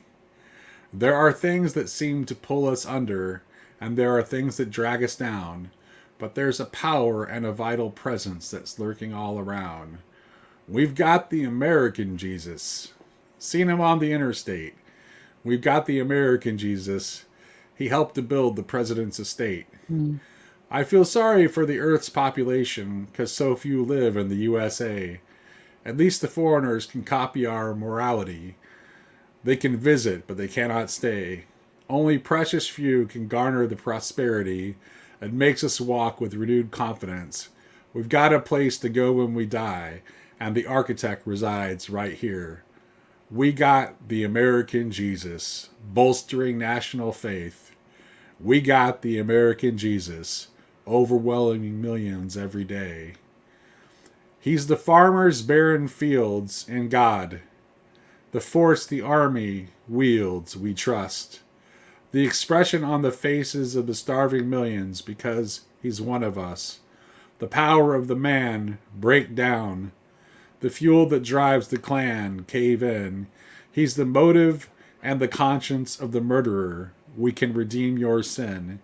He's the preacher on TV, strong heart. The false sincerity, clear mind. The form letter that's written by the big computers and infinitely kind. The nuclear bombs you lose. The kids with no moms, we win. And I'm fearful he's inside me. He is our champion, yeah. We got the American Jesus. We see him on the interstate. We've got the American Jesus. We've got the American Jesus exercising his authority.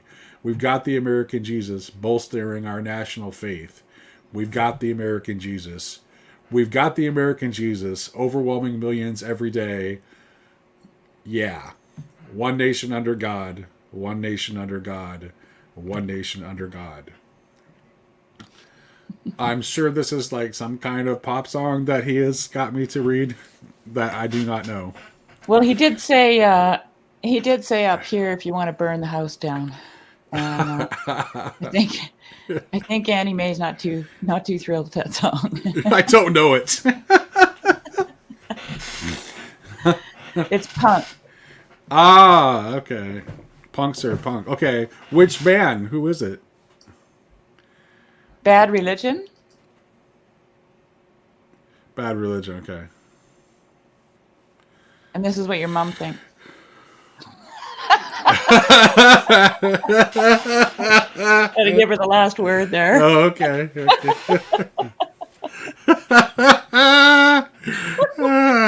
Okay, no family stats in the chat. Well, I mean, it's not really. I mean, I don't know if it's stupid because it's like it's not critiquing Jesus. It's critiquing this like the kind of counterfeit Jesus that we claim as our own. Yeah. And that we don't. It's not the real thing. It's a counterfeit that's being. And that kind of like that's just to me that's just proper tearing down of idols. So. Yeah. I've got no problem with that. So I have a little song. I have a little poem by my girl, Emily Dickinson, my spirit animal.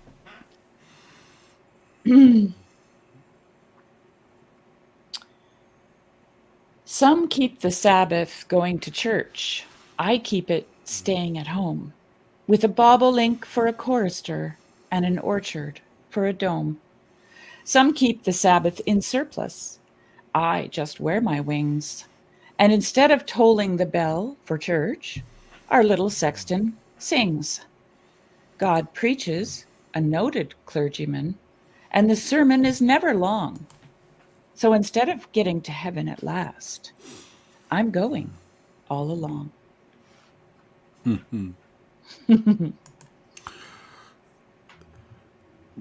By the way, for those who don't know, Annie Mae is my mom. She says the problem right now, politically, Christian nationalism is a term that's being applied to every Christian on the planet, and it's a political thing. Sure, but that was '93, and it's critiquing something that's pretty recognizable in particular. My husband's playing Diana Ross on the so- screens right now upstairs. But definitely, there is an expansion of the notion of Christian nationalism that's going on right now. That's silly. So, no disagreement there. No. Can you hear the music upstairs? No, I can't. Okay, because can't. my husband's he's just blasting Diana Ross and Oh, baby, baby, let me love you. nice. All right, I'm gonna go ahead and read the next. This is not the next in sequence, but I skipped ahead a little bit because I saw that the George Herbert poem, "The Pilgrimage," is in this Malcolm Guite collection. So I'm gonna read that. George Herbert? George Herbert, "The Pilgrimage." Yeah. I traveled on, seeing the hill where lay my expectation. Along it was and weary way, the gloomy cave of desperation. I left on throne and on the other. I left on throne on the one, and on the other side the rock of pride. And so I came to fancy's meadow strode, with many a flower fair I may have made abode. But I was quickened by my hour, so to care's copse I came, and there got through with much ado, that led me to the wild passion which some call the wold. A wasted place, sometimes rich. Here I was robbed of all my gold, save one good angel, which a friend had tied close to my side. At length I got unto the gladsome hill, where lay my hope, where lay my heart, and climbing still. When I had gained the brow and top, a lake of brackish waters on the ground was all I found. With that abashed and struck with many a sting of swarming fears, I fell and cried, "Alas, my king! Can both the way and end be tears?" Yet taking heart I rose, and then perceived I was deceived. My hill was further, so I flung away, yet heard a cry, just as I went, "None goes that way and lives." "If that be all," said I, "after so foul a journey, death is fair, and but a chair."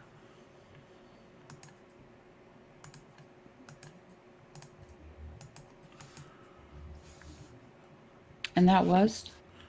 That was Pilgrimage by George Herbert. All right.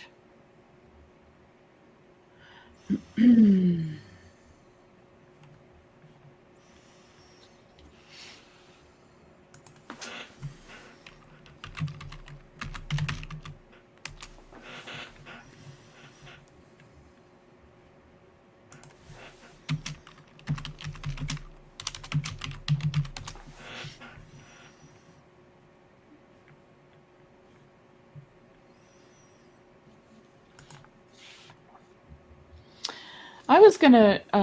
Okay. Did you find it, Jeremy? No, it eludes me still. I think Gosh. I gave the binder that has it to my daughter. Now that I'm thinking of it, and I asked her to look, so she's looking through her things. But I don't know if it will arrive today. It's something I wrote in high school, but it was one that made my English teacher cry, and I thought, you know what, I could probably share that.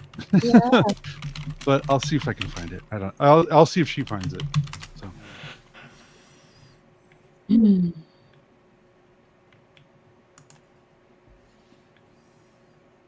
I was going to read, I've got an anthology of C.S. Lewis wrote an anthology of George MacDonald's things that George MacDonald wrote that he just loved. So they're not actually long, they're just mostly like quotation type Go things. for it. And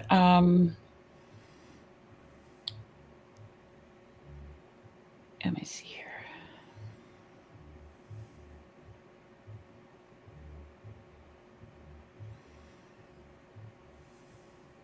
Okay, this one is called. So Lewis titled them, but they're mostly out of his unspoken sermons, I believe. So this one is number 7, and it's titled No, as in N-O. When we say that God is love, do we teach men that their fear of him is groundless? No. As much as they fear will come upon them, possibly far more. The wrath will consume what they call themselves, so that the selves God made shall appear. And I've noticed actually in a lot of his writing, even in his essays, he does this quite a bit, as you call it, right? Like, and he's constantly pointing out at the fact that we really don't see what we're looking at. Right. That's right. Yeah. Very true. All right. So this is a short. And there's a way that like someone who doesn't know what they're looking at looks at something, and then there's the way that you look at something if you know it deeply or know it well, right? Like Mhm. I'm trying to think of an example, but like, okay, if I lift the hood on my car, I see something very different than my wife sees because she's not familiar with cars at all, and I could take it all apart and put it all back together again. So there's an intimacy, there's a connection, there's a relationship that affects how you see as well, right? Yeah. Yes. Absolutely right. Okay, so this is a short little Edwin Muir poem. It's called Merlin. O Merlin in your crystal cave, deep in the diamond of the day, will there ever be a singer whose music will smooth away the furrow drawn by Adam's finger across the memory and the wave, or a runner who outrun man's long shadow driving on, break through the gate of memory and hang the apple on the tree? Will your magic ever show the sleeping bride shut in her bower, the day wreathed in its mound of snow, and time locked in its tower?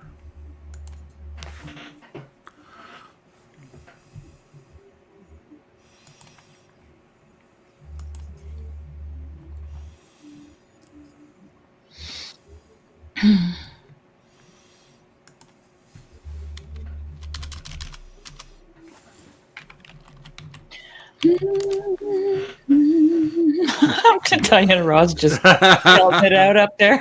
Yeah. So Found good. it. What? You found it? Yeah, she found it. Oh, that's awesome. Awesome. Let's hear it. Oh, well, now I have to find it. Hold on. It's in this collection, this notebook.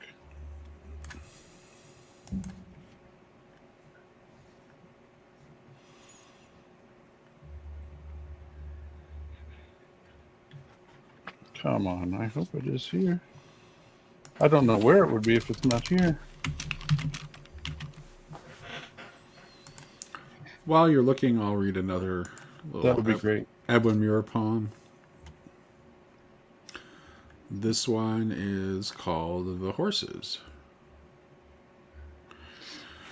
Barely a 12-month after the 7 days' war that put the world to sleep, late in the evening the strange horses came. By then we had made our covenant with silence. But in the first few days it was still so still, we listened to our breathing and were afraid. On the second day the radios failed. We turned the knobs. No answer. On the third day a warship passed us, heading north. Dead bodies piled on the deck. On the sixth day a plane plunged over us into the sea. Thereafter, nothing. The radios dumb. And still they stand in corners of our kitchens and stand perhaps tuned in a million rooms all over the world.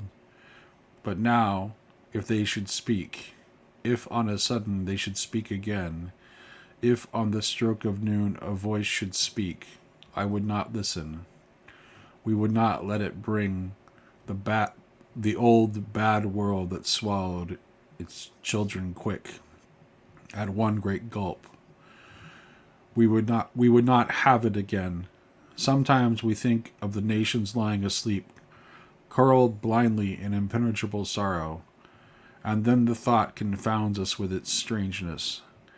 The tractors lie about our fields at evening. They look like dank sea monsters couched and waiting.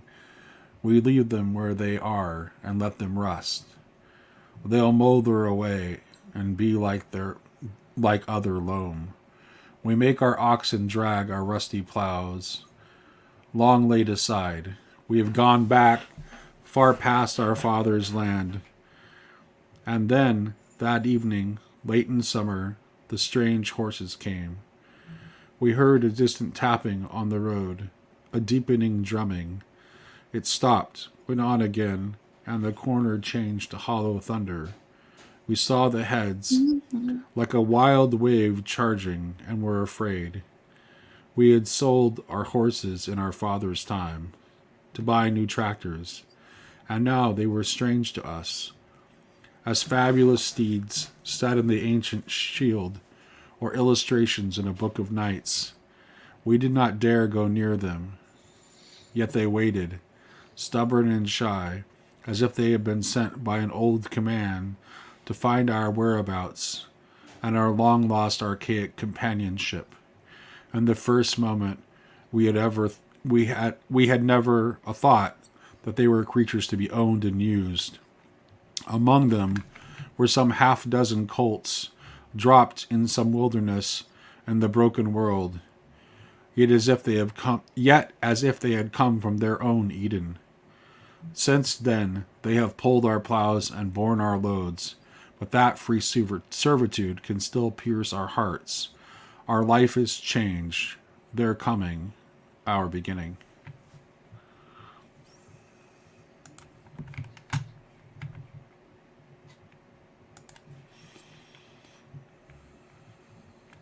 I'm going to read something. It's a little long. It's by John O'Donohue.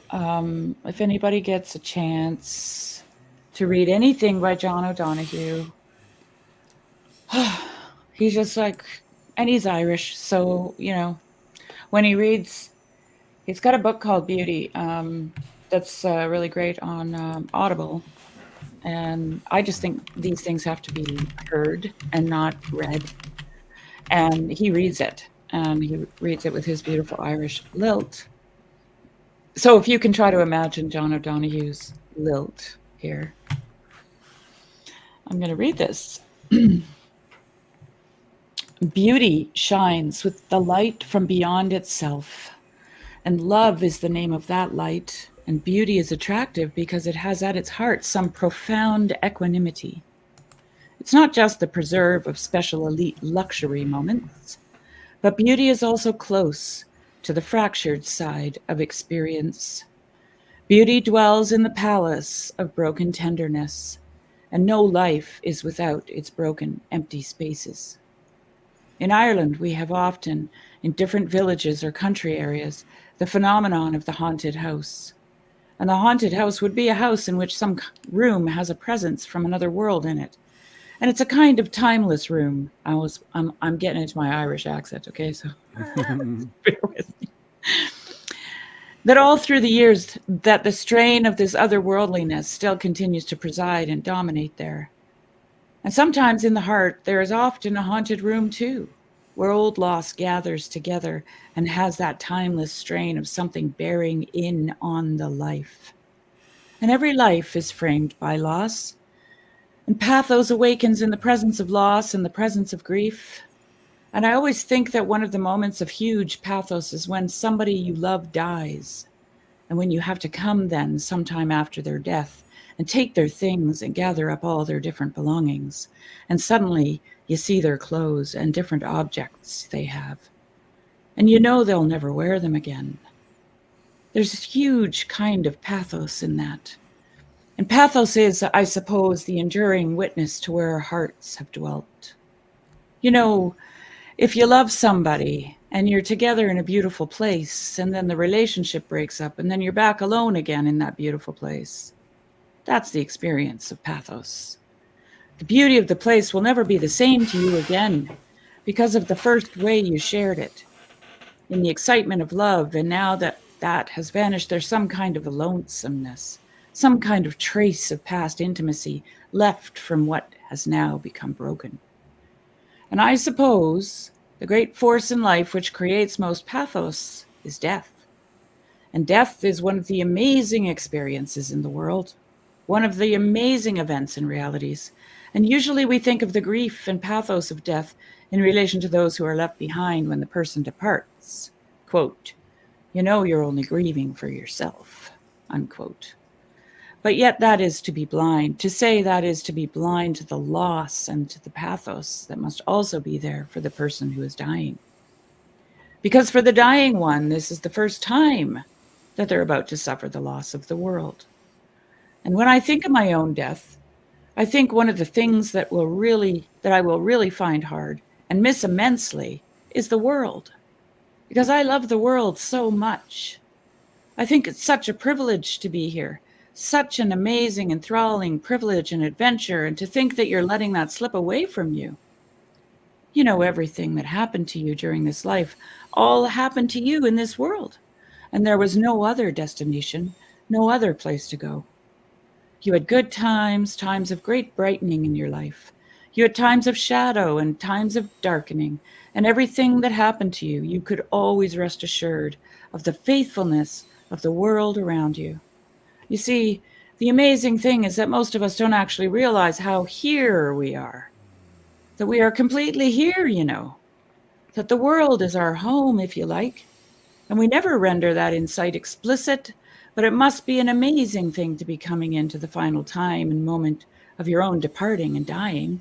And what you'd see then, when you'd look out, you know, that you'd say, all that I am seeing now, I am about to take my leave of. So there is huge pathos in the imminent departure of the world. Secondly, each of us lives in our body. That's a thing we can't doubt. And everything that happened to you in your body. All your feeling, your delight, the danger, the confusion, the beauty, the questioning, the illness, the happiness, the athleticism. Everything happened in your body. Your body is actually your clay house in the world. It's where you live. And to think that at the moment of death, you're going to suffer a double loss. The loss of the world and the loss of your body. And at the same moment, you will be forced out of both worlds. This is why there is no other event in the world like death. There is no severing, no cut like death. Because no matter how great a discontinuity might be in your experience, you always take up somewhere else, and there is no discontinuity that is total like, well, mostly there isn't. In trauma, sometimes there can be, but usually there are always secret tendrils of connection and continuity, even between experiences that seem disparate and discontinuous, but death is totally different. There's no continuity when you look at it. The cut is made, and there's no continuing on. It's an amazing, total kind of discontinuity. And it's very strange for that reason to try to come to terms with the disappearance of a loved one, because like a wave that withdraws in one sweep from the shoreline, the person's spirit just departs. And with the departure of the person's spirit, everything else collapses. The memory goes, the breath goes, the body goes, the thought goes, eros, dreams, eyes, touch, they all collapse with the actual vanishing of the spirit, and nowhere else in creation does an ending take so much in one strike. If someone were to say to me, "What's the most remarkable thing you've ever heard?" I would have to say that the most remarkable thing I've ever heard was that there is death.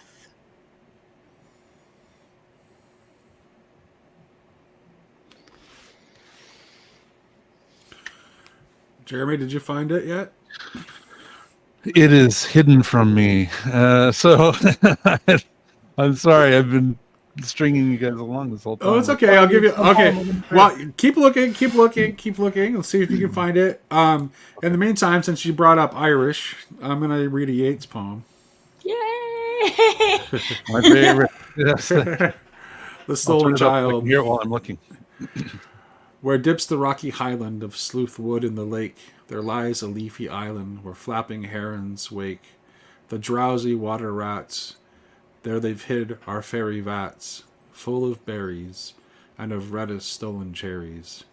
Come away, O human child, to the waters and the wild, with a fairy hand in hand, for the world's more full of weeping than you can understand. Where the wave of moonlight glosses the dim grey sands with light, far off by furthest Rosses we foot it all the night, weaving olden dances, mingling hands and mingling glances, till the moon has taken flight. To and fro we leap, and chase the frothy bubbles, while the world is full of troubles, and anxious in its sleep. Come away, O human child, to the waters and the wild, with a fairy hand in hand, for the world's more full of weeping than you can understand. Where the wandering water gushes from the hills above Glencar, in pools among the rushes that scarce could bathe a star, we seek for slumbering trout, and whispering in their ears, give them unquiet dreams, leaning softly out from ferns that drop their tears over the young streams. Come away, O human child, to the waters and the wild, with a fairy hand in hand, for the world's more full of weeping than you can understand. Away with us he's going, the solemn-eyed. He'll hear no more the lowing of the cows on the warm hillside, or the kettle on the hob sing peace into his breast, or see the brown mice bob round and round the oatmeal chest. For he comes, the human child, to the waters and the wild, with a fairy hand in hand, for the world's more full of weeping than he can understand.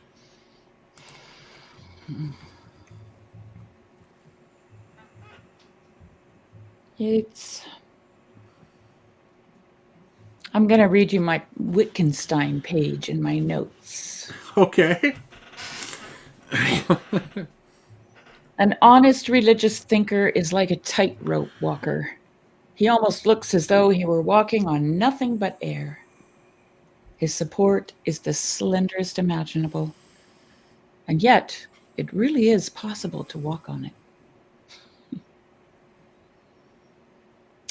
These are quotes from him. What inclines even me to believe in Christ's resurrection? It is as though I play with the thought.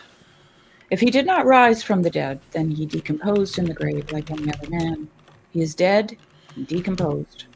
In that case, he is a teacher like any other and can no longer help. And once more, we are orphaned and alone. So we have to content ourselves with wisdom and speculation. We are in a sort of hell where we can do nothing but dream, roofed in, as it were, and cut off from heaven. But if I am to be really saved, what I need is certainty, not wisdom, dreams, or speculation. And this certainty is faith. And faith is faith in what is needed by my heart, my soul, not my speculative intelligence. For it is my soul with its passion, as it were, with its flesh and blood that has to be saved, not my abstract mind. Perhaps we can say only love can believe the resurrection. What combats doubt is, as it were, redemption. Holding fast to this must be holding fast to that belief. So, what that means is first you must be redeemed and hold on to your redemption. Keep hold of your redemption. Then you will see that you are holding fast to this belief. So this can come about only if you no longer rest your weight on the earth, but suspend yourself from heaven. Then everything will be different, and it will be no wonder if you can do things that you cannot do now. A man who is suspended looks the same as one who is standing. But the interplay of forces within him is nevertheless quite different, so that he can act quite differently than can a standing man.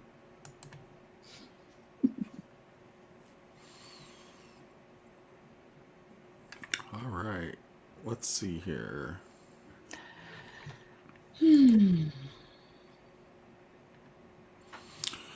So I'm going to read a Cummings poem now.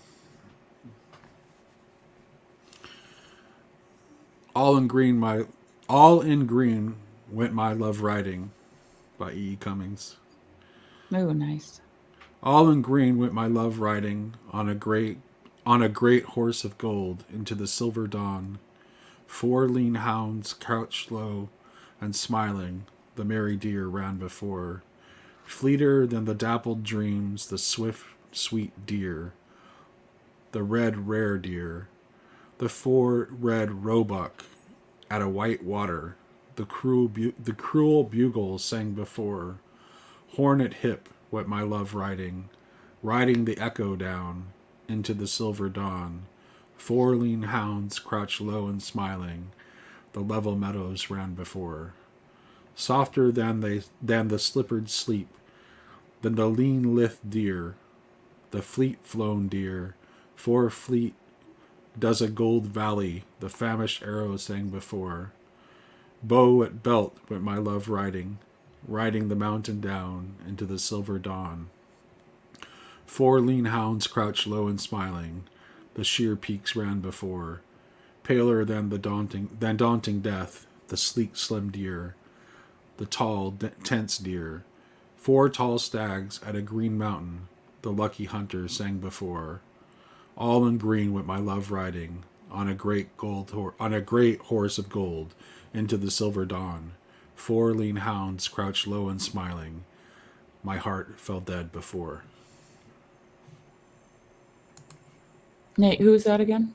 Cummings. Oh, Cummings, yeah. That's right. Here's a little thing from David Whyte on the power of poetry. The poet lives and writes at the frontier between deep internal experience and the revelations of the outer world. There is no going back once this frontier has been reached. A new territory is visible, and what has been said cannot be unsaid.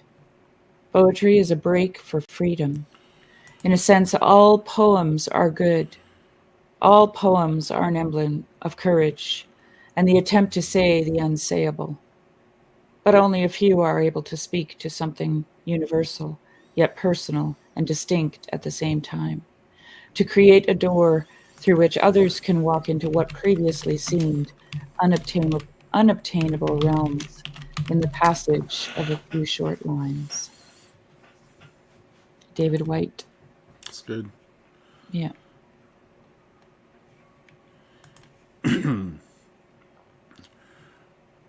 All right, let's see here.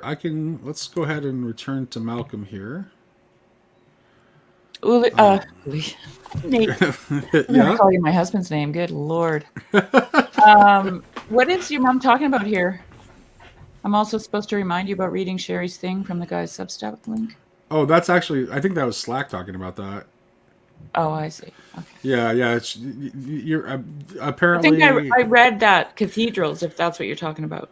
No, he's saying that he's supposed to remind me about reading a Substack link that you shared yesterday. Oh, reading a Substack link. Yes, he's gonna poke me about it. Make sure I read it. Oh yeah. No, I told him. I said, do me a big fat favor and make sure that Nate reads that Substack that I linked. Yeah, he's letting me know that he made that promise and he's holding me accountable to read it. Thank you, Slack. I'm gonna call. I'm gonna give up on finding that poem. I'll find it. I've dug through everything. I've looked at all kinds of boxes. All these.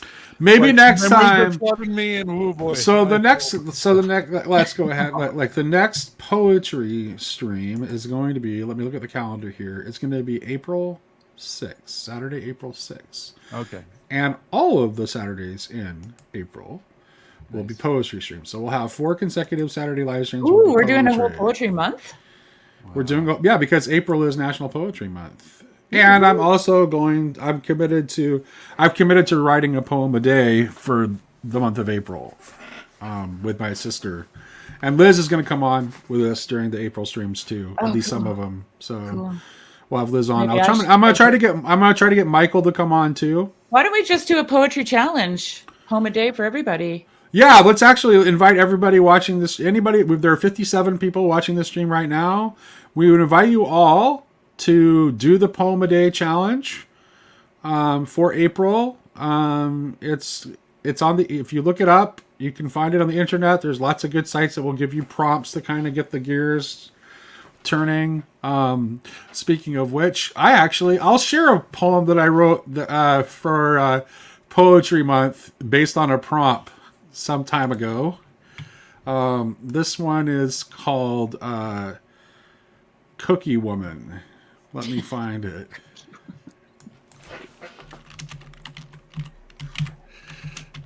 Oh, Jeremy's gone.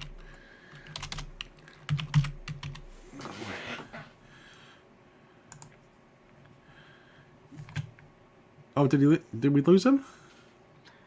I don't know. Hold on a second.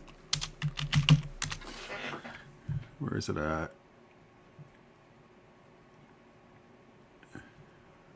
Hold on one second. I had it a second ago. The poems are just like they're hiding. They're hiding from me, right? They're hiding from Jeremy. They're hiding from you. Oh, there he is.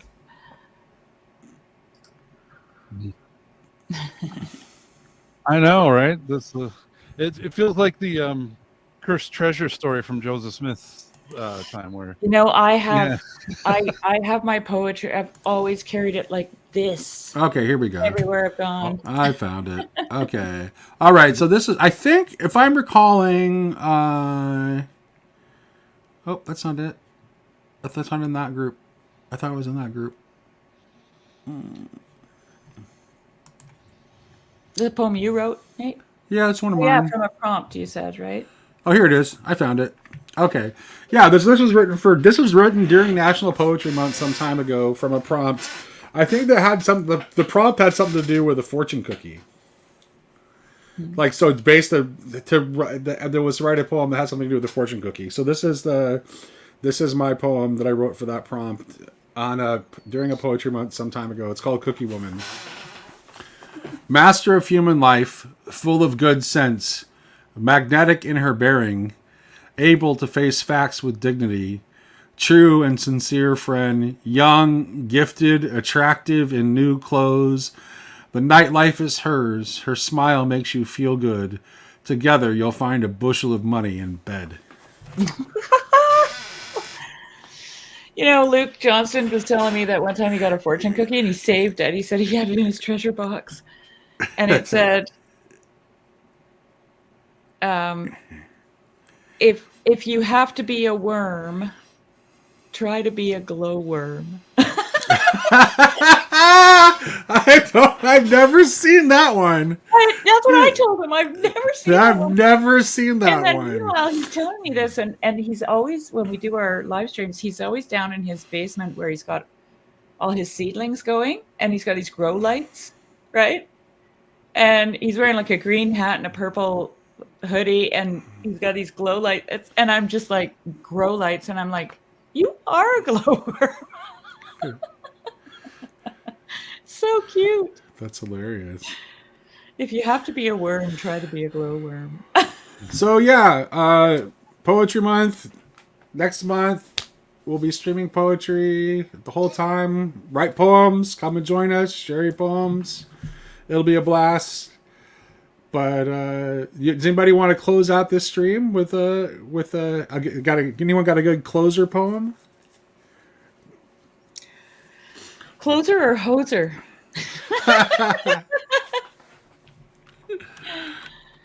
Oh. Okay, I wrote this one at Christmas this year. Every night beforehand, I bowed and I crossed, whispered my prayers. Now I am as if caught up into his very heart, the heart of Christmas. And every night since, I fall weary into bed, weary and full of joy, full of smiles, full of common meals, full of grandchildren's kisses and squeals, full of wistful glances at my husband's face, full of them. For a short time each year, my life becomes the prayer, God with us. That's great. All right. God with us. That's always a good note to end on. Amen. Jeremy, thank you so much for coming on and hanging out with us today. It was a real pleasure. And Thanks for sharing having me. poems. Yeah, it was really fun. wonderful. I It was will. wonderful. I'm going to contribute to the. I'm going to participate in the Poem a Day challenge. That sounds really great.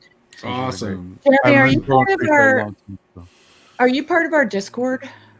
I don't think I am. I think Nate don't has think the link in the description usually. I'll drop it. I'll drop Okay. the Grail Country Discord link in the chat. Because Yeah, I'm just thinking we should Slack, if you're listening, you need to make a writing prompt channel, and then Nate, you can drop in. At least we get him into the Discord once a day, if he has to drop in a writing prompt. Nate. Yeah, That'd be great. yeah. I try to. I'm sorry, I'm not at in the Discord more, folks. I really am. It's okay. I would love to be. I'm not condemning you. No, I know. Open. I do, but I mean, it's like I really love hanging out. I really love hanging out You're with just a busy in the man. Discord. Yeah. Yeah. So, hey, speaking of which, I've got to get ready because I have this afternoon. There's an engagement dinner for my Congrats. daughter. So it's not actually we're gonna have to go out because we still have so Sherry, our hot water has been out for a month. What? We've had no hot water for a month. We have we have this like very fancy, unusual kind of like hot water heater that is able to simultaneously supply hot water to like 4 showers. And so it's hard to find parts for it when it fails. Last time it failed, it was 5 years ago. Well, this time, and the same company is repairing it that repaired it before, but it took them forever to get the part. They finally came yesterday, and we thought it was fixed, but it's like there's still another problem that they have to fix. So it's supposed to be fixed by Tuesday. So since I don't have hot water, it was not viable for me to have a dinner for 10, 11 people at my house. So we're going out. But Yeah. Well, you have a wonderful afternoon. I mean, Yeah, I can stay on a little bit longer. And yeah, if you want to, yeah, absolutely. If I you can keep, shut yeah, I this can leave. down. Yeah, you can keep it going, and if people want to get in, like, get Teo in here. He's Well, Teo. yeah. Come on, Teo. Come on. All right. I'm just wondering. I'll leave and you keep it going. I hope someone comes and joins you. I can't stay too much longer, but yeah. All right. Yeah, and I actually have to get going as well. But this has been a real delight, a real pleasure. It's nice to meet you both. I've seen videos of you guys for years. We've just never talked, but it's a real pleasure. Really nice to meet Yeah, you. it's really nice to meet you too, Jeremy. Thank you. I feel the same. God bless. Yeah. All right. God bless Bye-bye. you too, and God bless everybody. All right. So shall I just go ahead and end the stream then, Sherry? Yeah, go ahead. All right. Bye, guys. Bye-bye.